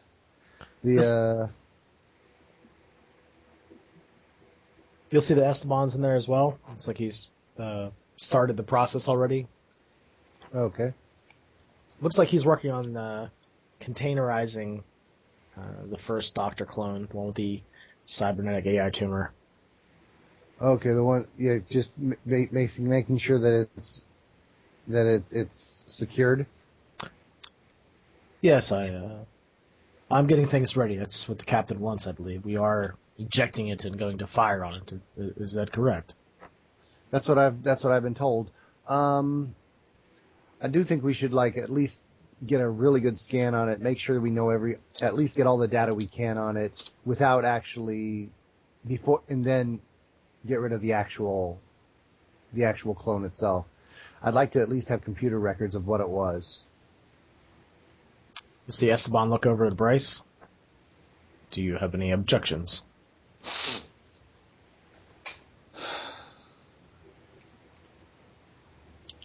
That should be fine. Use a closed bioscanner, though. Don't network. Okay. Understood. You'll see him go grab one and hits a few buttons. It looks like it's locked off, but most of the stuff in this room is locked off from the rest of the ship anyway. But he double-checked. You'll see him going over the head. Interesting. These tendrils go down into the throat. And into the heart. Then they've expanded. It seems that way. It seems like it has grown in size about 220%.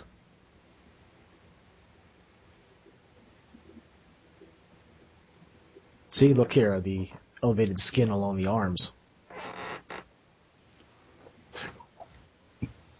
I think the captain is right. It should be destroyed.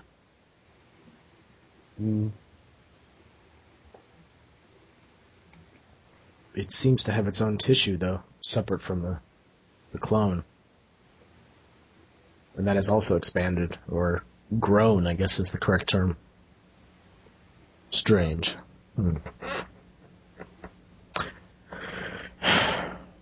Well, let's do this. All right. Esteban will start to containerize things. I think Theo talked about EMP field and putting inside a cryogenic tube. He asks for help. It takes some time to get him in the tube and get all things figured out, but he's working on that. Are you waking up the doctor?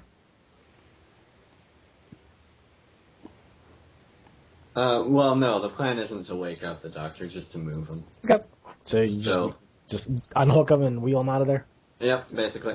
Okay. Is he's not ready to be woken up yet, or is it we don't want to for some reason? I believe the doctor said about the healing process, needing some more time. Okay, let's let him rest. Captain, this is Esteban. Go ahead, Esteban. The previous version of the doctor is in a cryogenic container. It's ready to go. Wow, that was quick. Excellent job. I had help. Is Colt the new Colt at his room? I believe Bryce is taken in there. Oh, sorry. We're Bryce. just hooking him up now. Sorry to interrupt. I have access to the comms fairly permanently. I see. Interesting. Excellent, guys. Yeah, we're just coming out of the elevator now. We'll inform you when we're going to get down there to help you move the body to the pod.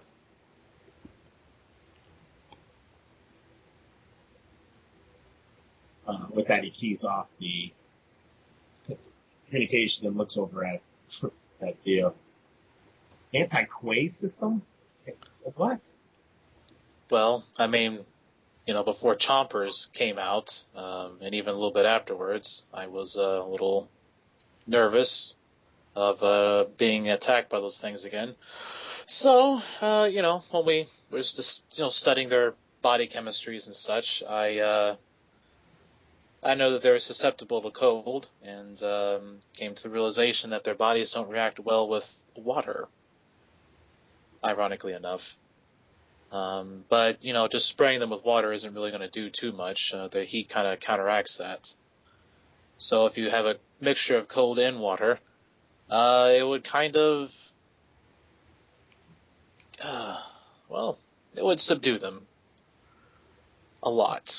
I basically enhanced the anti-fire suppression systems to spray high volumes of water, and then the room is then programmed automatically, whatever section that you program it into, automatically freeze at minus 200 degrees below zero. Faster. Longbeard's hand touches your chest and he stops you. He's like, Theo, that's A, I mean, brilliant. B, you gotta let us know if you do stuff like that. What if there's a fire or something that would just totally freeze anyone in the room? Well, no. It's not tied in with the system. It's its own little sub-programming. It's just something. He shows you on the data pad. See, it's right here. It specifically says anti-quay security systems. Okay. I know I didn't tell nobody. I was just gonna bring that to you later. I've been making a lot of modifications. Okay, to keep me busy. Yeah, just throw me your data stream of the stuff that you fix and check off your list. And, well, about that, here's some of the things I want to do with Genu. Oh, okay. Well, these are excellent modifications. Definitely worth doing. Yeah, we could use that. It's but you really, my nervousness I'm not concerned with Chompers hurting us. I just don't want to hurt him. Or should I be nervous about it? I don't know. But, personally, I don't like to take any chances. I mean, I don't want him to be hurt, but I think a light spray will get the message across. I mean, he is kind of like a teenager, like you said. And, yes. When boys get rowdy, sometimes you gotta be the alpha male. and he kind of adjusts his pants a little bit. Well, I guess we'll have to do that if push comes to shove. Hopefully not. Okay. With that, Longbeard takes a slight breath, and they go through the door into the the cargo hold? Yep. Something strange happens as Theo's about ready to step out of the elevator. He hears Quay cursing and growling in his head.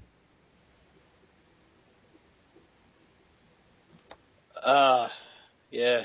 You hear that? What? That cursing. No, yeah, it's pretty quiet actually. Why do I hear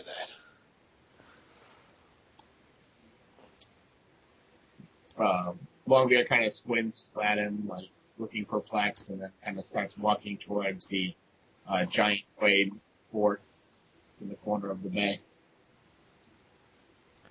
There's a giant pile there. You see cabinets that were ripped off the wall. You see desks and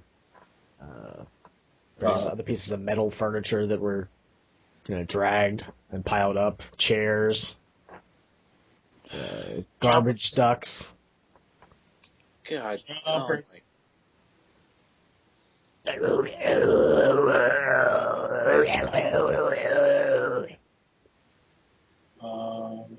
You hear the noise, but you can't see him. Do you want to come out and talk? I had to tell you some stuff about the captains and what we're going to be doing.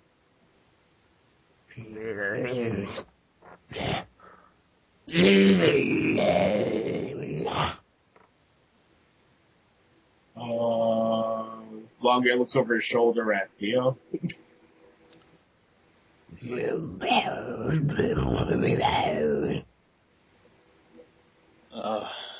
Yeah, he seems a little broody. You'll see liquid leaking out from underneath the pile. Oh, okay. Oh, look at that.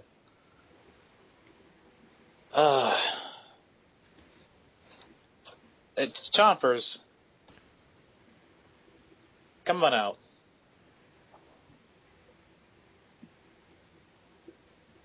You'll hear some metal stuff shifting.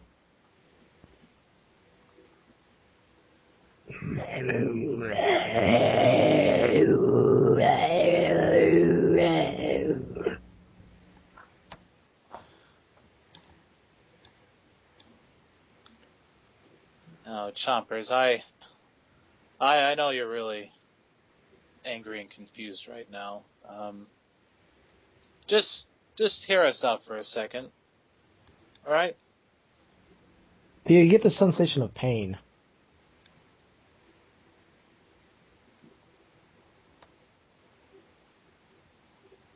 That's just Theo, right? Yeah, just Theo. Oh, I keep feeling this.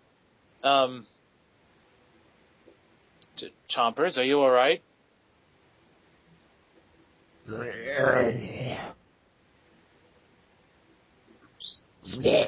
Wrong.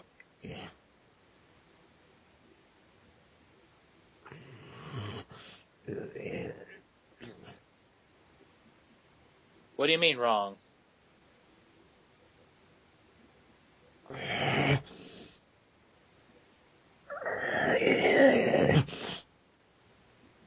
Just take deep breaths. Do like I taught you. Just let it out slowly. What's wrong?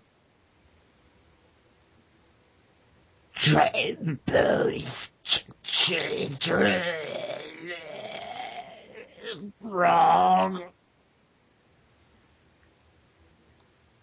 He looks over at Longbeard, and he starts walking over and towards the side where he can see an opening, but he'll keep his distance.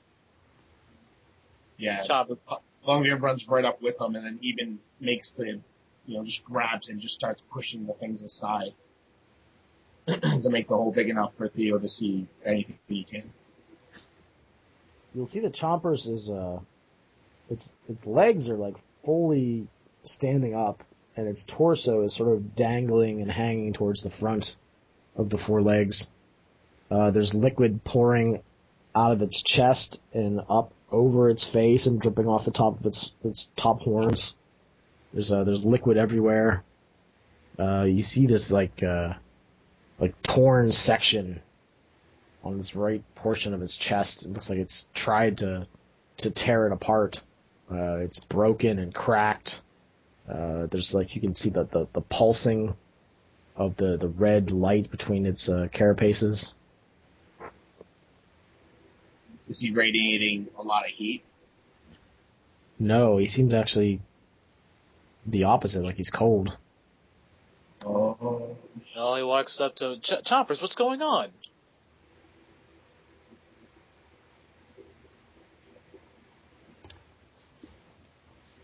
Come on, speak to me now. What's going on?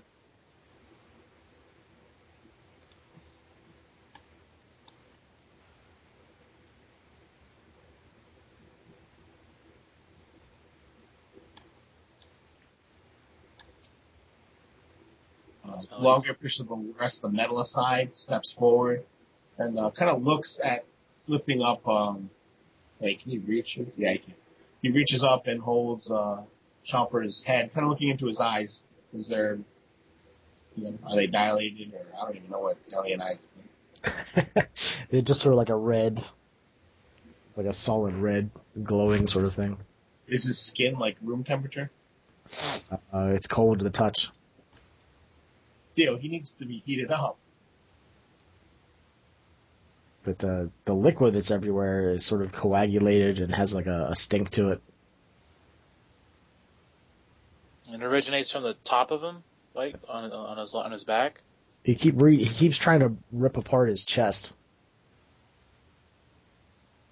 Chompers, why do you keep trying to do that for? Chompers, children, hurt.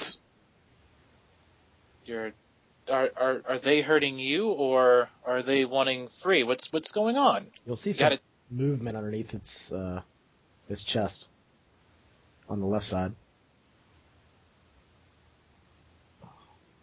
Oh boy. We'll need the doctor down here. There's a definite stink, though. You're not really sure what an alien pregnancy in bird looks like, but you don't know if this is normal or not. Damn it. We have no comparisons here, and we got no way of knowing what's going on. We need to get the doctor down here. Longer runs over and grabs one of the med kits that are on the wall and runs back and pulls out the small diagnostic and a few of the stims, one to increase his energy levels and another to reduce his pain. And having dealt with ways slightly, I kind of up the doses knowing that they can metabolize it so much quicker. While you're working on him, he reaches out his left hand and grabs your hand and puts it to his chest. And he puts your fingers underneath this, like, almost like not really a handhold, but like a crack in the carapace. Pull.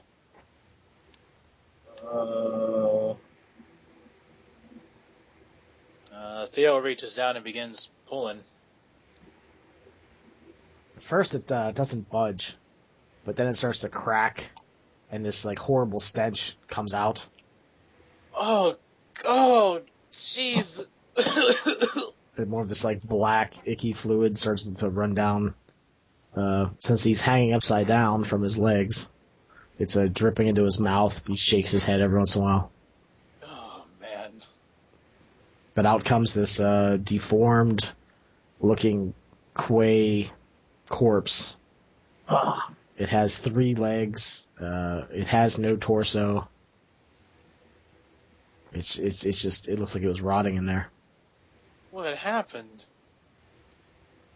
Longhair takes the body and gently places it on the ground, and then begins using sterile sprays to clean out the infected area, I guess. So, Chompers then sort of collapses like sideways.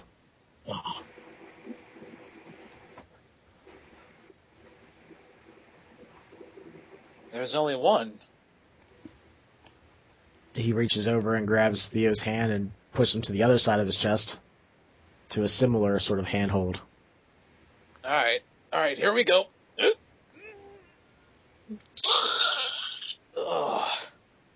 Chompers.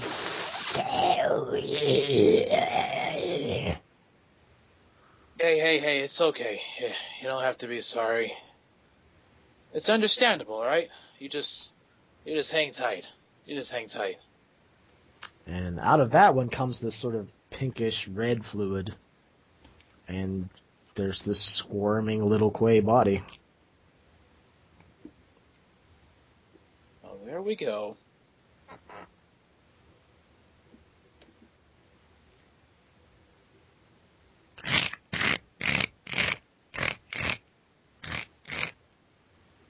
Starts to make noises.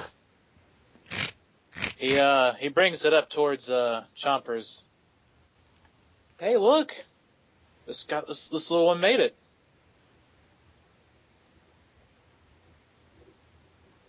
It pushes it towards Theo.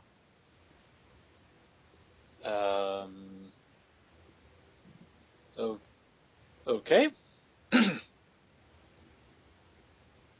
He'll begin rubbing off all the pinkish liquid. When Chompers pushed you, he felt ice cold. Oh, whoa!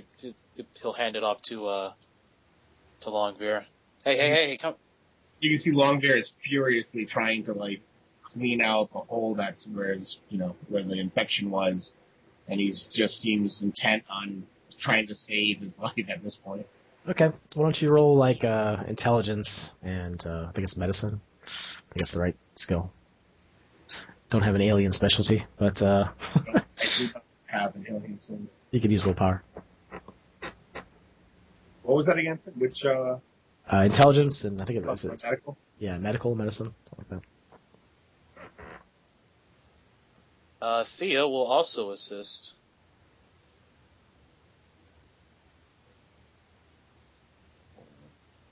Chomper's legs are sort of moving around in the fluid. It's all over the place.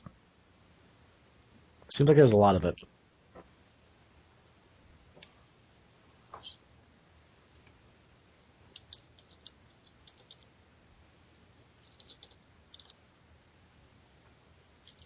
At this point, might Bryce have noticed the scene on cameras? Yeah, sure, of course. Captain Theo, is everything all right down there? Nope, nothing is all right down here. It's Oh, dude, what is that on the floor? That's its baby. It just had babies. One of them didn't make it though. Oh God. I had 3 successes. Okay. Okay, so you rolled. Okay, I wasn't sure if that was you or John. I was rolling. I was rolling along with them. Oh, okay. I was thinking we can combine our efforts. John, what did you end up getting?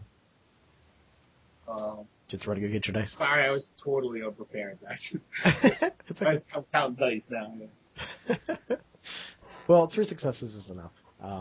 You clean out the wound, the space. You would think of it as a womb, I guess. You cleansed it off, closed it back. Probably use some sort of sealant to keep it closed, some sort of medical sealant. You're not sure if that would actually work on the alien characters. I think depending on its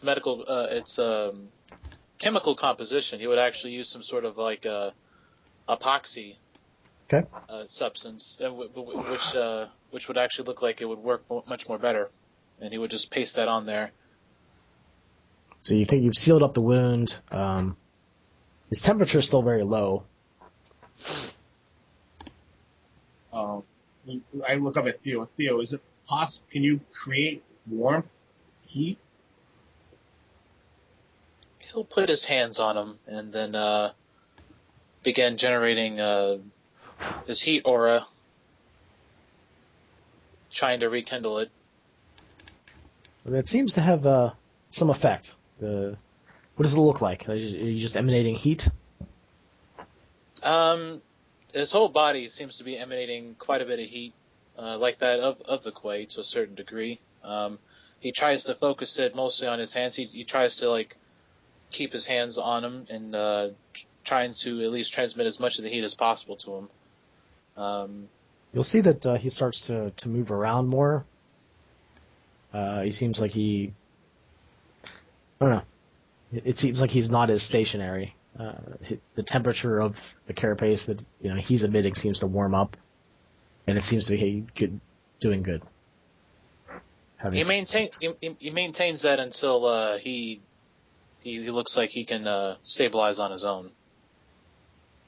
Captain DeBryce, Yes, Captain. can you up the temperature in the cargo hold to, I don't know. Yep, I'll make adjustments accordingly. What do you want it at? I'm kind of looking at Theo. Theo, what heat are you generating? Do you know? Let's do about 150. Okay. You might want to. Are we talking Celsius, Fahrenheit? What? Fahrenheit. Okay. Celsius. All right. Keep moving, man. Just making sure.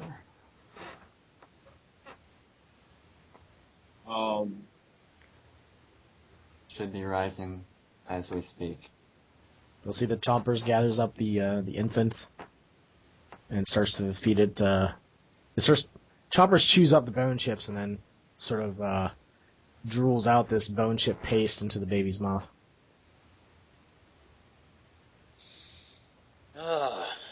Theo then collapses onto the floor a little bit, rubbing his forehead. He's like, "Oh, jeez." Oh. As sweat is pouring off of Longberry, says, "I need a suit," and starts running out of the room. As the heat slowly starts to increase. Theo, are you going to be okay in there? What? Oh, yeah, I'll be fine. He gets up slowly. Chompers, are you going to be all right? Chomper sort of reaches out and grabs your ankle and taps it a few times, and he looks up his face, and he's got that bone chip drool on the bottom of his horns. And he just does this human-like nod, which is kind of strange. And then he goes back to feeding the infant.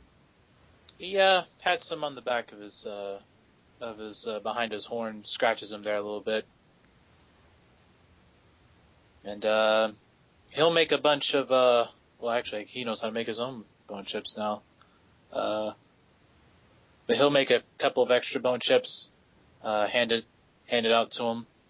Then he looks at him and says, "Well, we're about to be engaging an enemy vessel, so just stay in here for now, okay?"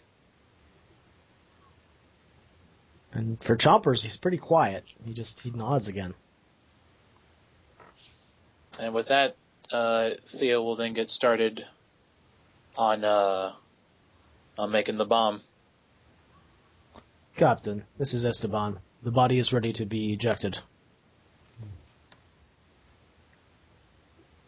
Did you incinerate the organic parts of it? Oh, I'm sorry, Captain. I thought you said you were going to shoot it out in space. Yes, we're gonna shoot what's left over. I'll be right down there. As Theo's. No, wait, hold on. I changed that. I head to the medical room. Yeah, I gotta upload myself. I forgot. Sorry. All right, so Theo and the drenched captain run down to. Okay. To the medical bay. So at the medical bay, we've got Sally, and I think Bryce is. Yeah, Bryce will be in the med bay at this point. Yeah. The Colt is hooked up in his room.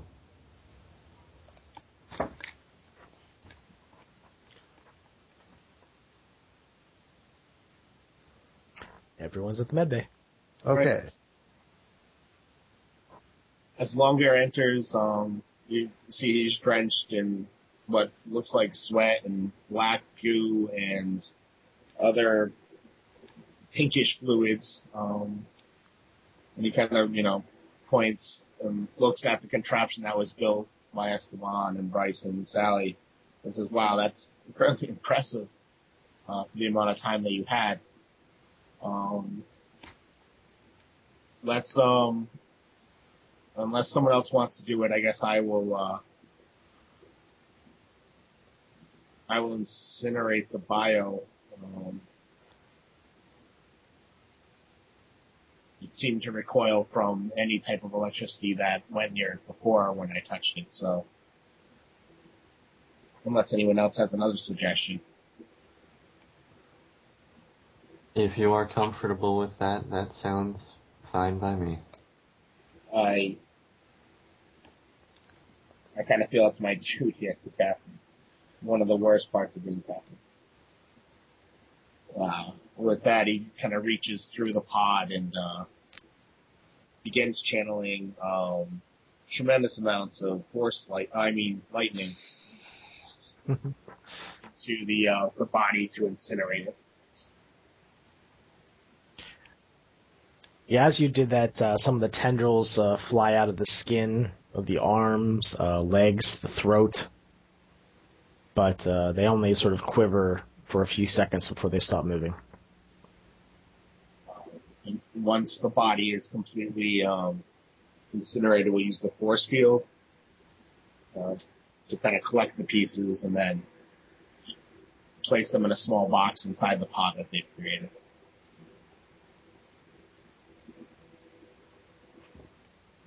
It should be ready to shoot now, Captain. Excellent. While we're here, I guess this is a good time to show you the printer, I guess. Bryce turns on the decontamination device in the corner and kind of gestures with his head to the captain, looking him up and down, and to Theo. You know, it's that. Oh, Theo's already heading over there. He's like, oh, jeez, I was waiting. Thank you. All right. Excuse me.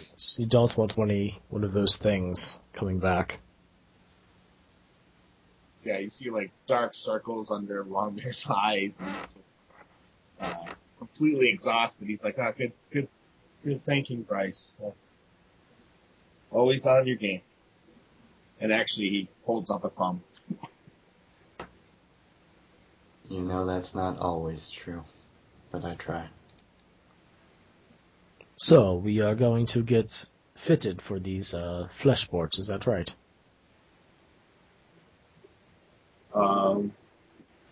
Looks like we'll need to wake the dock up for that. Oh, actually, I can do it. Just give me a second to just catch my breath. I already have a comlink installed. Well, that saves a lot of time. If I understand this is a flesh-like apparatus, not unlike a wire. Yeah. Very similar. Once Longbear is out of the decontamination, he actually opens up one of the. He doesn't open the package, but he shows Esteban the package containing the flesh port. Will you be printing out this pawn as well? No, not at this time. If you could just get up here, Esteban, and I'll give you a local, and then we'll start the surgery. It's really quick. You'll see Esteban just exactly as you tell him. It's in place. When he's up there, I do a quick bio scan of him. Just to make sure there's nothing like a heart condition or something that's going to go on. It seems that he'll be safe for the operation. Okay. And once that's done, I'll get the laser scalpel and do a small incision, implanting the flesh port, which pretty much almost does everything on its own once it's placed inside the skin. attaches itself to all the neural connectors and works its way into the spinal cord. Its self-integration is probably pretty eerie after watching the entity. Yeah, very similar. Yeah, very similar. I see a bunch of blanched faces as everyone's kind of thinking the same thing. And then I seal it back off and say, "You're good to go, Esteban. No pain." Thank you, Captain. It was well done. Sally, I believe you're next. Well, I already have a data port. Do I need something? Do I need a different? Well, I mean, will that work, or will I need something else? Yeah, the data port would just basically just keep the information that you've stored in there. It wouldn't keep your personality or or the soul part of your body, who you are. Oh, okay. So it's just, yeah, because the real is just lets me hook up to my computer. Yeah, I go up. I get the installation for the new one. If I'm not mistaken, isn't this used with some prototype games and such for a more realistic experience? It can be. It used I'd be lying if I said I didn't play different games, but mostly it's just like a tool, that lets you just hook up to a computer and more efficiently. I believe that someone had mentioned something about a virtual reality program that needs these flesh ports. Some sort of bio connection was necessary. Bryce can fill that in. Bryce, you've used it, right? Yes, I have. It's known as New Realms. Oh. It's an interesting experience, but where can I plug in at? I wouldn't recommend doing that just now. It's our current our current system has some processes running that should probably be left alone. Oh, yes. All right. If you say so. And there, Sally, you're all set. And I'll show you how to plug in. Okay. It's really simple. Yeah, Esteban will wait to upload his information once Sally's done. So you just kind of back up into here once the band comes around to hold you still, and then you just hit this button, and it'll upload. Usually the doctor will be here to administer just to make sure nothing goes wrong. Not that I know of anything that could go wrong, but it's always good to have him check it out anyways before you get an upload. So it seems that if our brainwaves change or we die, that this will print out a new one. If you die, yeah. The brain waves, that's new. As far as I know, our brain waves are always changing subtly.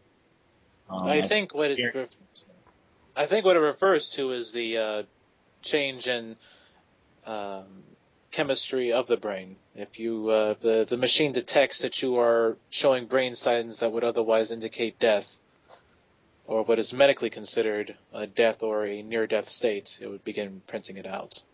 From my understanding. I see. With that, Theo steps in afterwards. Yes, I guess you should all back yourselves up then. Sounds like just quietly waits in line and does so. Once everyone is done, Longbeard will be last and enter. I guess. Yeah. You don't have one of Colt's, but Colt's is fine. Adele, you can come down here? Yes, Captain. It seems to be fine up here. I'll put on the autopilot and I'll be right down. That was actually Longbeard in the corner. I keep forgetting that this really is a dead zone to communication. Yeah, you probably just stepped outside. Yeah. Everyone gets used to doing it. It's not long before she comes down. Before that happens, Theo kind of takes Esteban over to the corner, and he leans over towards him. You've got medical training, right? Yeah, I have some medical training. Does that extend towards pregnancy testing? I was not expecting that question to come out of your mouth. I could look into it. Okay. I will have to get back to you. I will have to go on the datanet and learn a little. Learn. Okay. Oh, gosh. I'm sure I could handle it. I just need a refresher. All right, he'll kind of like push over there real quick, almost in a rushing manner, trying to keep a low profile. He looks at Sally. Is she the lucky lady? Yes. What? No. What? No.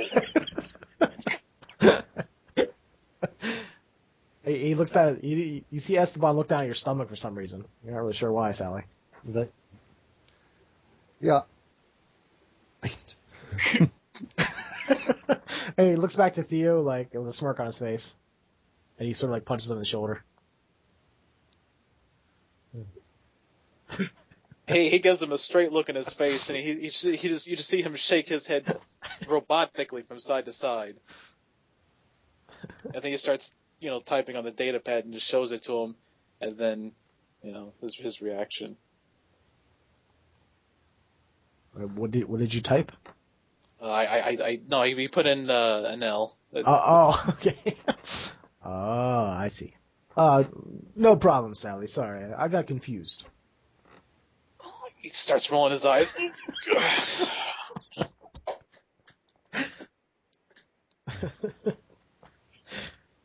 He walks over towards the captain and stuff. Well, with that done, I guess everyone needs to head to their spots. Hey, Bryce and Sally, hey, could I meet you all down in the airlock so we can head down to the Quay vessel? Theo, I will get back to you about your question. Thank you. He just holds up his thumbs up at him. He's like, thank you very much for that. That's fine. Bugbear raised an eyebrow. Absolutely, Theo. All right, and now you are all set. And he kind of. Oh, wait a minute. I guess I should plug in then, right? Is that how that works? Do you have a flash board installed? Are you going to install one? Yeah, when she was up on the thing, I assumed that I started doing that when they were talking. But I would run the bioscanner over her like I do everybody. Okay. All right. You run the bioscanner over, and there's some interesting readings that come up on the bioscanner. And what are they, John?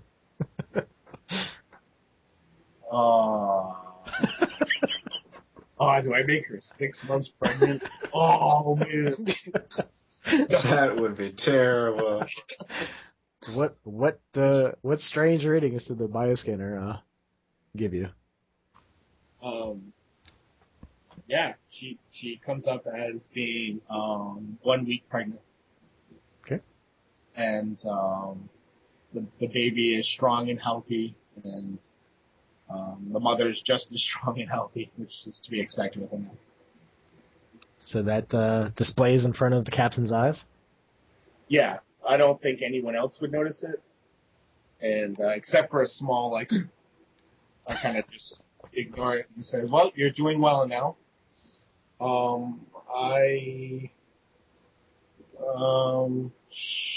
So do you just put that on, and it seems like it's pretty quick install to put one of those flash boards on, right? Yeah. I need to talk to you though, about something. And then obviously we hear Theo and Esteban talking over there, over in the corner, and I kind of get really close to Annelle and whisper in her ear, and I say, Annelle, you're pregnant. Do you still want the thing installed? She sort of looks in the captain's face. She just nods, and she has a little smile on her face. Okay. And if I'm not going to say anything. When you're ready, you can come talk to me or talk to anybody, okay? And with that, he says, all right. And yeah, it's just a simple install now. Don't worry. Take 5 seconds. and he goes through the procedure of finishing the installation. She kind of hears things about Sally, and she's not really sure what she's hearing. She hears Theo's name, and and Esteban talking about Sally, and what? She looks a little like what's going on, but then she's just paying attention to what the captain's doing. And there you go, and you are all set. And yeah, you're just gonna have to plug in over here, as I showed the others. Theo walks over at that point, just kind of looking over things. So, this installation all right? Yeah, it went really well. You kind of see his eyes wander towards the bioscanner. Theo? Yeah? It happened.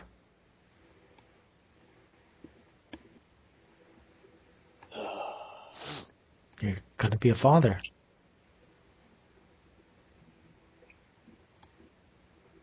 He is speechless right now. Dead silence in the med bay. Everyone just looks over. Oh, did everyone else leave? Who's in there right now? Well, Longbeard for sure. Bryce is just outside so that he can monitor the systems, rather than being in the Faraday cage. I guess I'm there. Yep, Sally's there. Yeah. So Sally hears. I heard like I told him, I say, well, congrats, happy for you. Longbeard squeezes your shoulders. Congrats, my friend.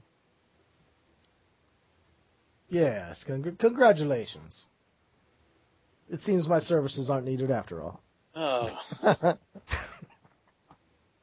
He rolls his eyes. This is why I should learn to use a bioscanner. A big smile wipes across his face, and obviously has a different contrast than he did beforehand. He was from his mood, so now he's like on the complete rebound. And he kisses Annelle on the cheek. And she just sort of like accepts the kiss. She's not forceful, which is unusual for her. And she sort of hops off and sees her new appendage that was installed, and she sort of like has this like weird little grimace on her face, and it doesn't hurt. And she tucks it away. You'll forget it's even there after a couple days. We're gonna be parents, Theo.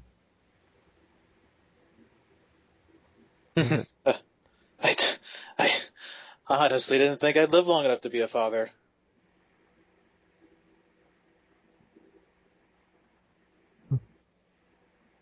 Well, it's good they have this giant ship, whoever they are, whoever they turn out to be, to run around.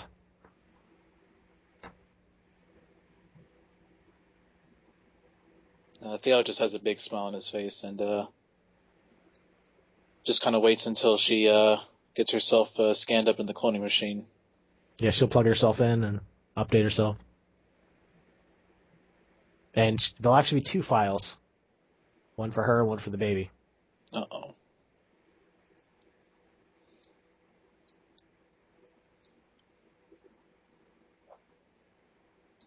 I'll be up in the cockpit. Theo, you want to come with? Or do you have things to do? I have to work on getting the vet weapons online. Now, why don't you go help Theo? You guys can talk, and I'll watch the cockpit for now. Oh, thank you, Captain. Yeah, anything I can do to help. But there's no rush. It's going to be, about 9 months till this happens, so... If you need me to go back up to the cockpit, just let me know. She sort of reaches over and grabs Theo's hand. Starts walking him out towards the place they're going.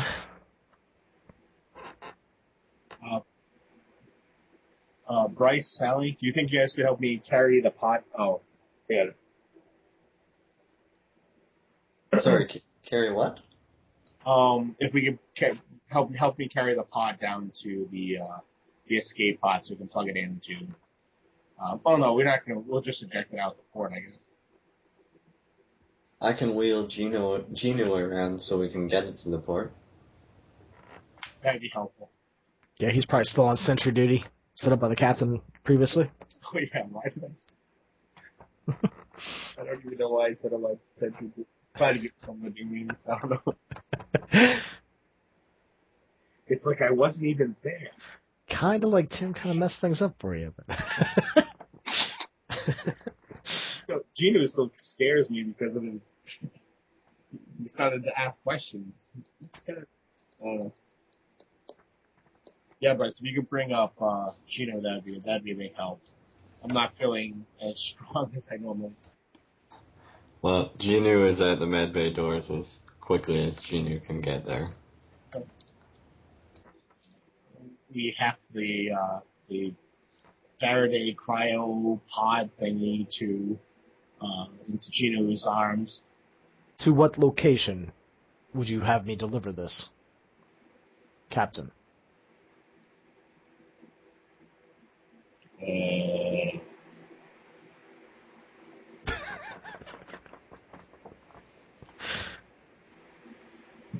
I don't even know where we would eject them.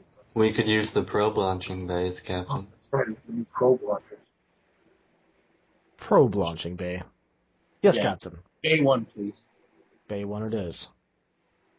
And then, He stops for like a second and a half and then turns and heads that way. Bryce, Sally, do you guys think you could handle that? I'm going to go up to the bridge, if you can.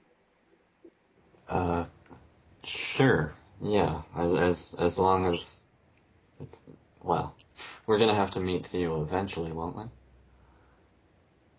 Yeah, I think for ejecting it out, I'm going to prime the weapon systems. So. And Right. then I'm going to obviously need you to fire them. Okay. Well, we'll make this first priority then. Bryce, I guess, follows Genu to the probe launching. Gino steps up, loads it into the first bay, closes the hatch, turns around and looks right at Bryce. Should I eject? The captain can do that from the cockpit. Orders. Resume sentry duty. Yes, Bryce. And Gino will just start marching off.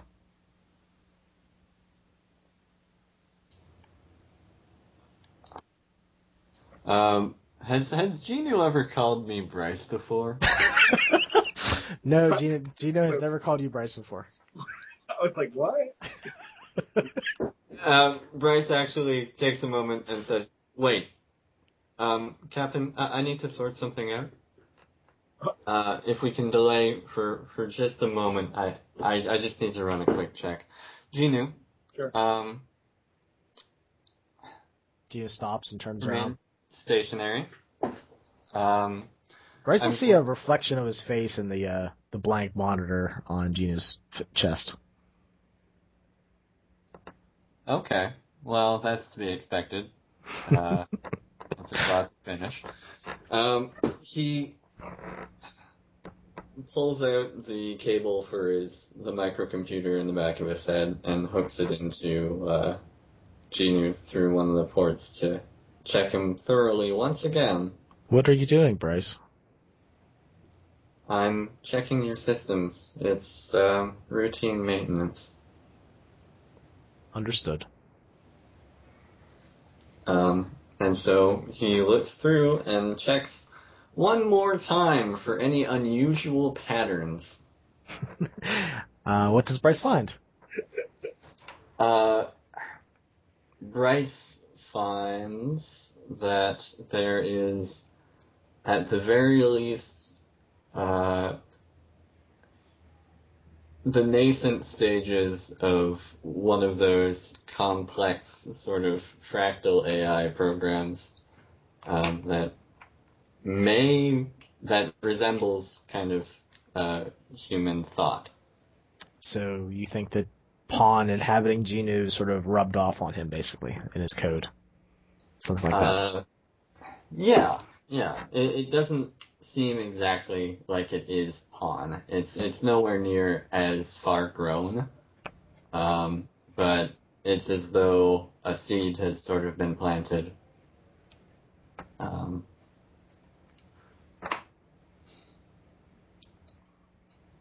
Okay, Gina. Thank you for letting me perform the examination. Resume sentry, if you would like. If you have further orders for me, Bryce, let me know. I will. Turns around and walks off. Captain? Go ahead, Bryce. Genu may be gaining sapience. This is just a side note, though, I guess. Task at hand? Fire when ready, I guess. Bryce, is it possible? What differentiates crew members from non-crew members when he's on sentry duty? You mean inside Genu's code? Yeah, is there? I mean, he has to have a threat assessment, right? It checks back with the main computers to identify who's been logged as a guest or a crew member. It will check for weaponry. It will gauge. It's fairly advanced. It gauges both heartbeat and blood pressure through infrared sensing, and estimates hostility through a specially designed algorithm. It's, of course, not perfect, but it means that it's reasonably unlikely to, judge any of us as threats. It's almost certainly not going to, given that we're logged properly. Did you update the file and make sure that all the crew were in there, as well as Chomper's new baby? Oh, right, absolutely. Sorry, I haven't. What just happened? So does it have a name? Not Chomper's didn't say yet. I'll just specify a temporary ID code, and that was negligence of me. I'm sorry, Captain. I certainly our nothing to worry about. Guest Esteban has already been registered, but yeah, it all checks out now. Thank you. Bryce is a little shaken as to his neglect there.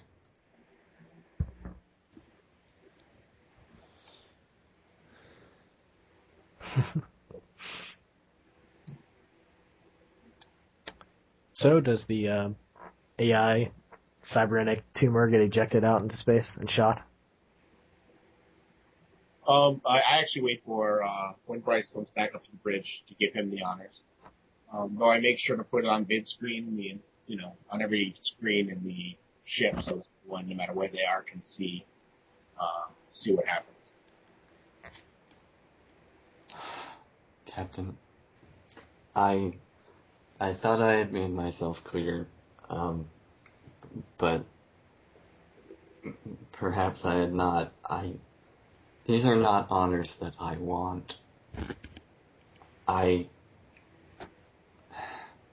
There's a part of me that, yes, would like to indulge, but I don't think this should be an indulgence. That's fine, Bryce. I actually only asked you as you're the only one capable of firing the weapons in the ship. Right, no, that's okay. I probably have the most experience with them at this point. Yeah, that makes sense. Just send out the pod. But if you want to just show me, and just show me. No, it's fine. Send it out. All right. And I key the tube to launch it. This small thing flying in space. It reaches a certain distance, and the pulse weapon engages, and it just becomes stardust. You'll see the explosion.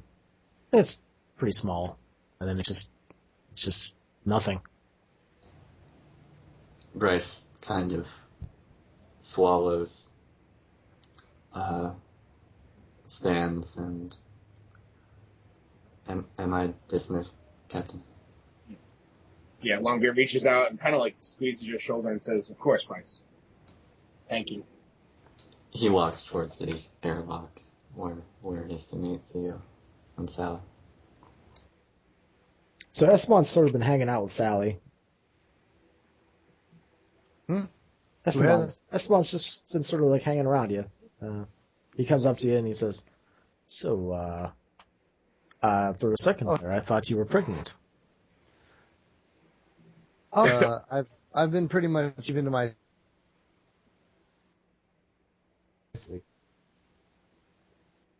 I'm sorry. Say it again, Brian. You cut out. Sorry, I haven't had the opportunity lately, and it's not something I want to do this stage in my life. No, it was her. It wasn't me. No, it was funny. Yeah. Theo is quite an awkward character. Where are you off to? Who, me? I'm not talking to anyone else. Oh.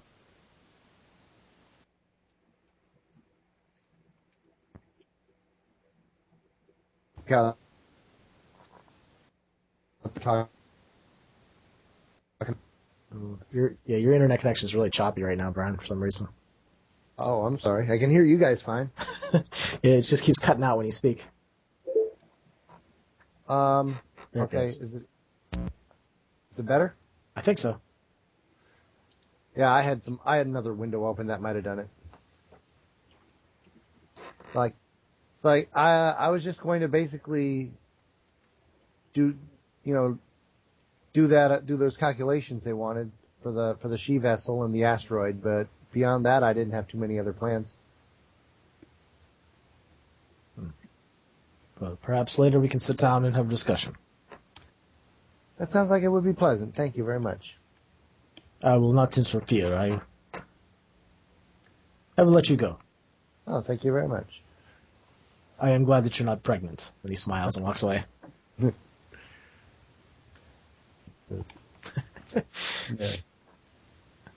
So what's Phil doing? Damn it! What's Theo doing? Oh. It's even worse now that you're doing those in-character vlogs, I think, which are awesome. Thank you. He's walking down there with Anel down to the bottom deck so that they can head out the airlock hatch. At least that's where he's heading at the moment. But well, Anel's coming with you. She's holding your hand. Yeah.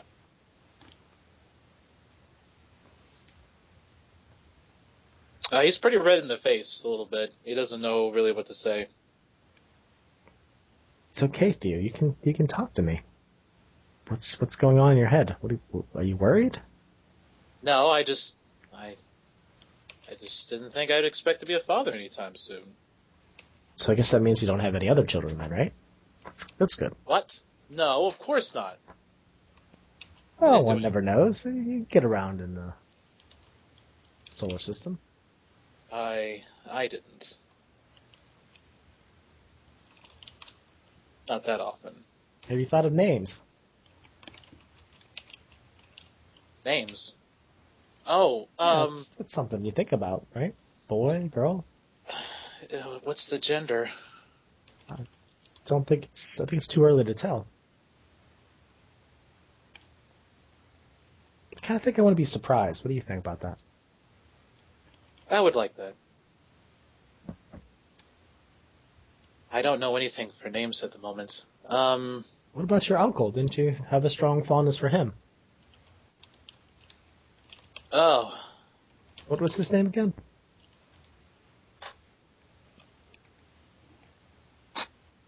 Oh, we don't need to mention him at the moment. He's, well, I do like him, but he's not exactly the type of person I want to name a kid after. Well, think about it. I will. I'll think about it. I didn't know you wanted to be a mother so badly. I don't know that I did. It always was something that got pushed back. But now that it's here, I think it suits me. Well, I remember you telling me about about what the doctor said about perhaps that you wouldn't be suitable as a mother. I thought that maybe had gotten you down. Well, sometimes you just keep doing what you've always done, and you never really question. This is making me look at things in a different light. I haven't been in my cockpit for a long time now. I've grown accustomed to life here. Yes, it's strange and horrible things happen from time to time, but it's different. It has some good qualities to it. I get to spend all this time with you.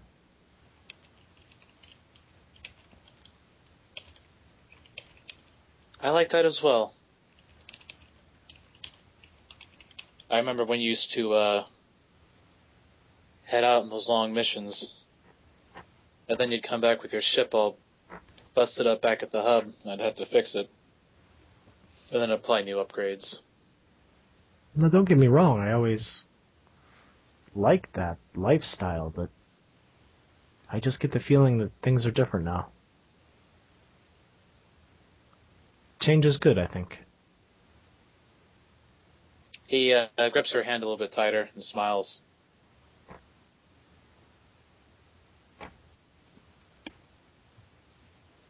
She just has a sort of like a cheesy looking smile on her face. And she does this silly little hop, like skip thing, as she's walking with you. And then she sort of pushes you into a wall. Okay, he didn't expect that one coming. It's almost like the skip was to like, oh, what is she doing? And then you were so distracted, you were easy prey. His head bashing up against the wall. Okay. I didn't see that coming. We'll say out loud. She'll just wrap her arm around your waist and kiss you on the cheek and just keep walking down the hall. You're fun to mess with. I know. We're gonna need Don't be so awkward. It'll be all right. I am. Look. We're gonna probably need a bigger room. We'll probably have to move upstairs. That'd be good. I'll have to see what rooms are available. Which is plenty. It's just choosing one. How about one with the view of the outside? That might be nice. Do you prefer Papa, Dada, Pap, Pop? We're gonna have to come up with some names like that for each other. I don't even know what I would want to be called. How about just Theo?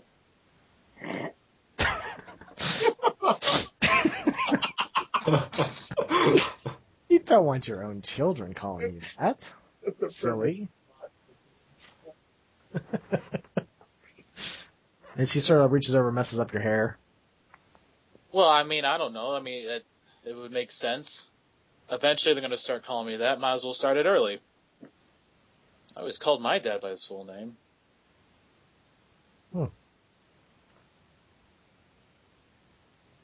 Well, we have plenty of time to think about it.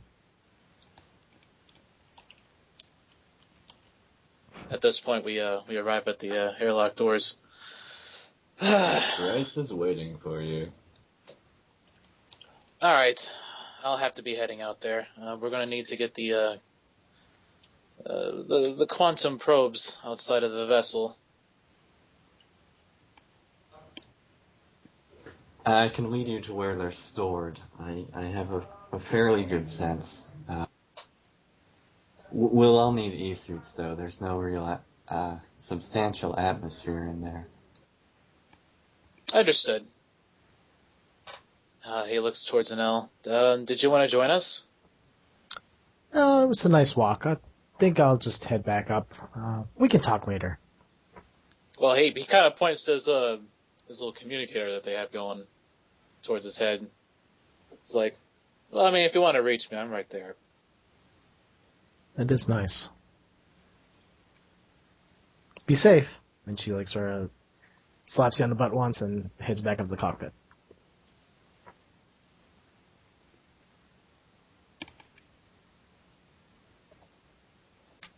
All right, Bryce, let's get this started. He'll just start putting on his spacesuit. Is Sally there yet?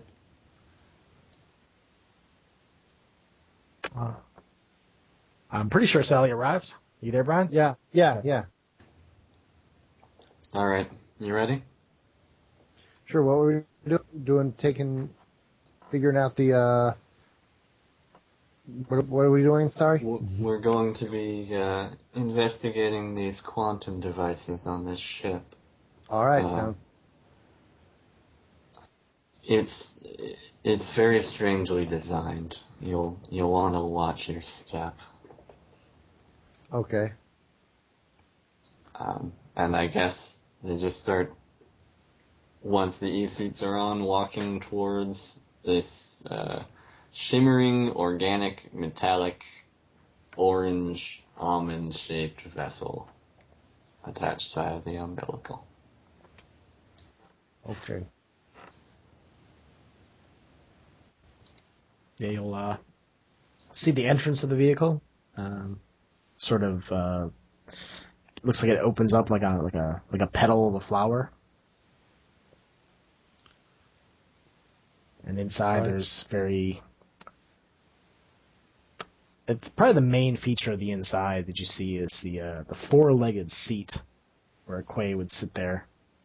It seems like that's the best way to fly it, or the only way to fly it. There's also all these tubes and things that look like they're possibly there to attach into the pilot. The vessel is very pointed towards the front. It's obviously designed for ramming and boarding. It looks like it slams into things and then opens up. Inside, there's a very pitted floor. It's strange angles and things. It's not designed for humanoid feet. It's designed for four-legged creatures with pointed ends. So it's a little slippery in places.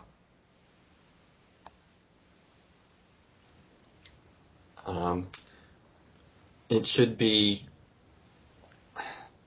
There are a series of tunnels, sort of four on each side of the ship, symmetrically. They're the main halls, but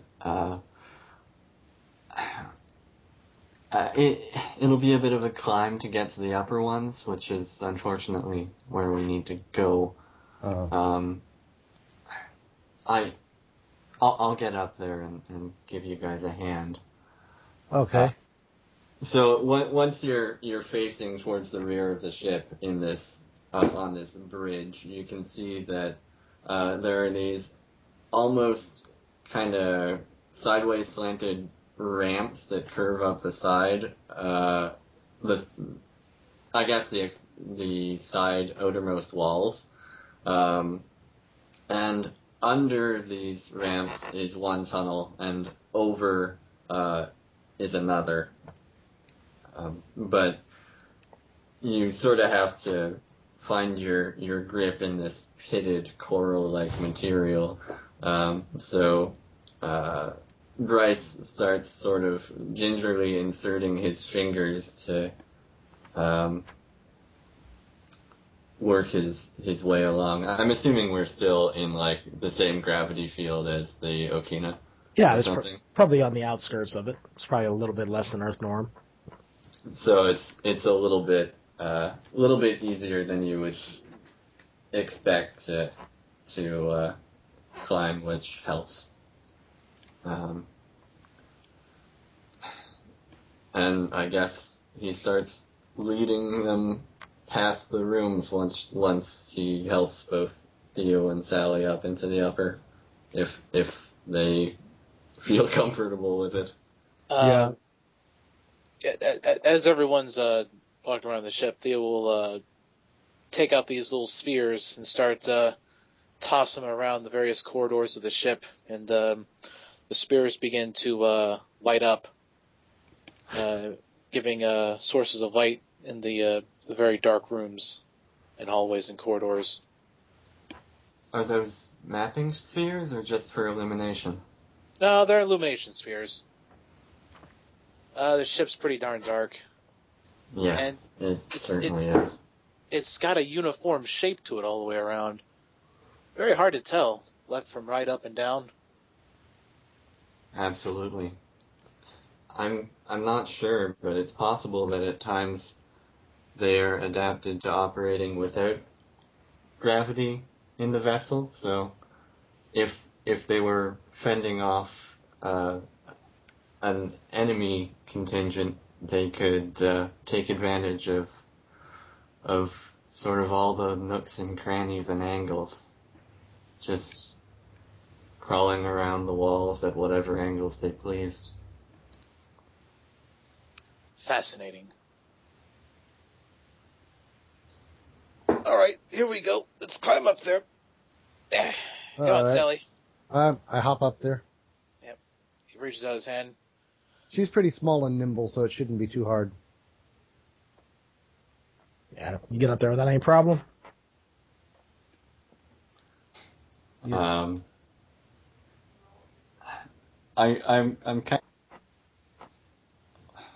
wondering whether we want to do this whole thing today, because I know we're kind of over our 3 hours right now. Yeah, we're sort of at the tail ends of stuff, I guess. So yeah, a good way to start next time. Yeah, so you guys are in the Quay vessel. We can do that next time. Yeah, sorry, just got a bit of kind of got to head out soon. Yeah, that's understandable. Okay, we can wrap up there. Okay. Do you need to head out now, Alex? 3 minutes, I guess. Okay, yeah. Well, we'll start with you then. Any thoughts about today? Oh, it's, a lot of interesting developments anyway, with Chompers and Theo becoming parents. Guess there's a little bit of a theme there. Simultaneously. And, yeah, I'm still not sure how, in the long term, Bryce will deal with this whole expelling sapient life into space and blowing it up business, but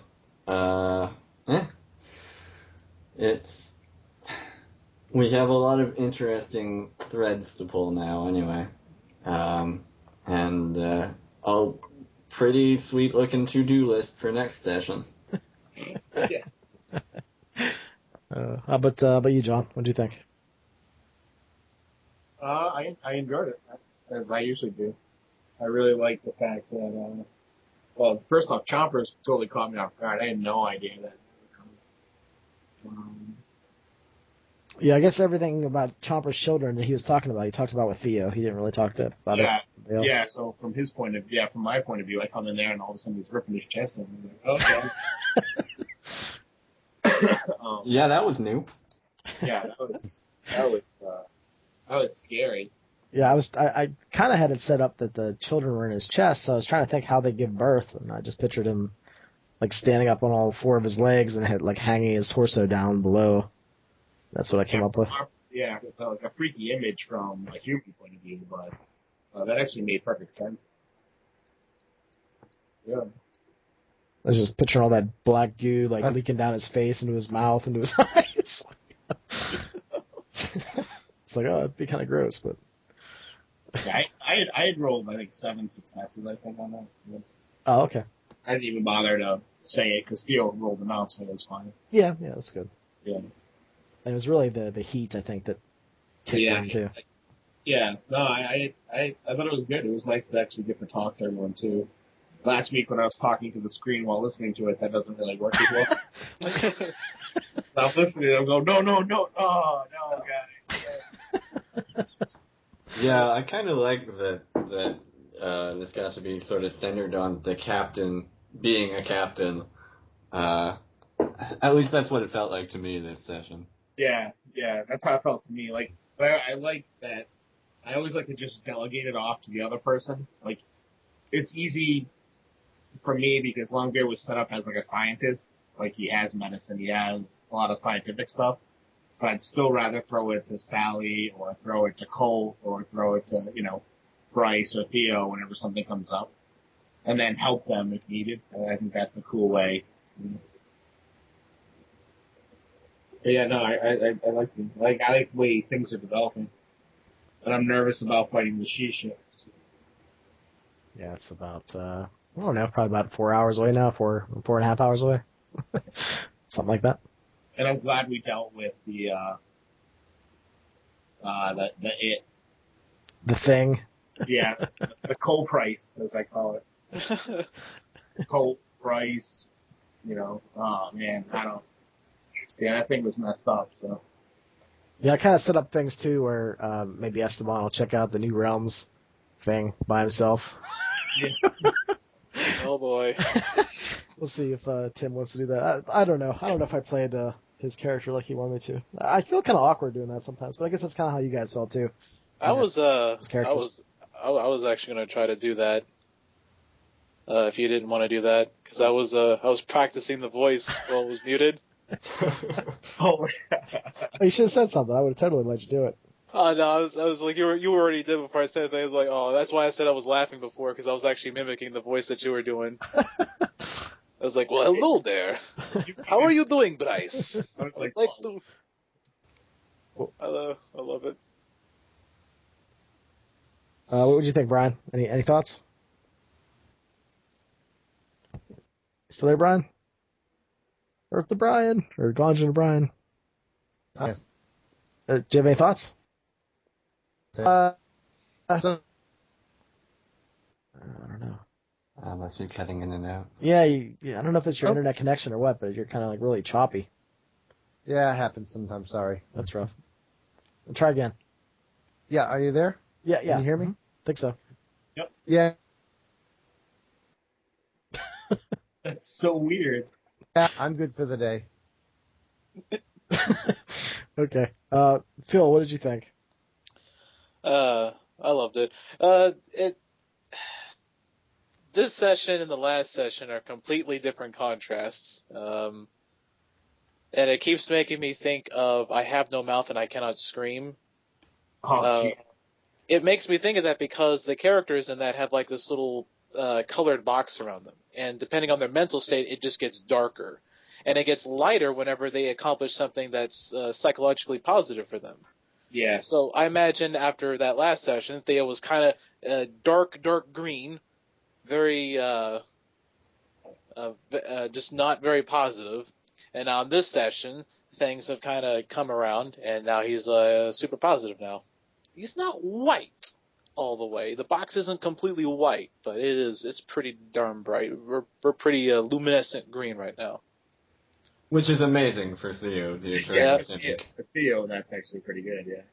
Yeah, well, I mean, that's the other thing. Like I had 4 dots in his composure.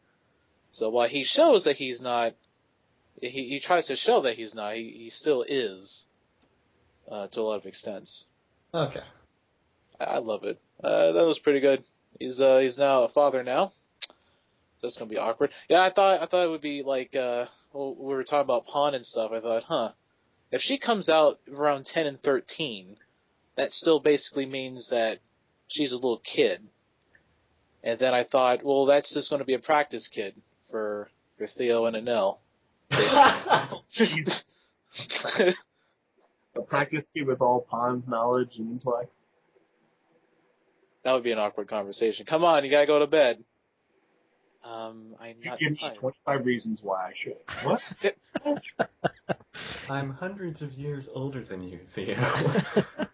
That we're not talking AI age, young lady. You're only 10 right now in biological years, and your biological body needs to go to bed. Come on. I'm monitoring my system. I have 22 minutes left. Oh man, yeah. Pawn as a little girl would be interesting. Yeah, it'd be a lot of fun to play, interact with.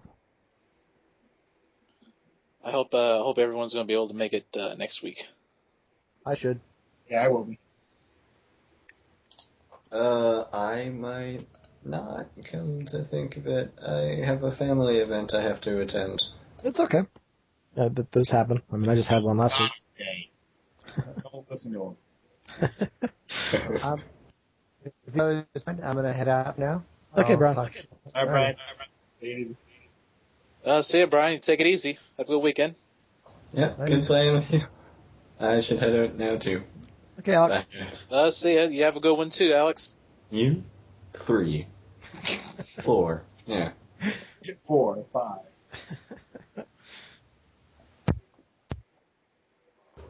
All right, I'm out too. All right, guys. Showing up. We're playing today, right after this. So. All right, we'll just end the call early today. That's cool. All right, guys, take it easy. See you next week. See you guys. Y'all take it easy. Have a great weekend. Good gaming.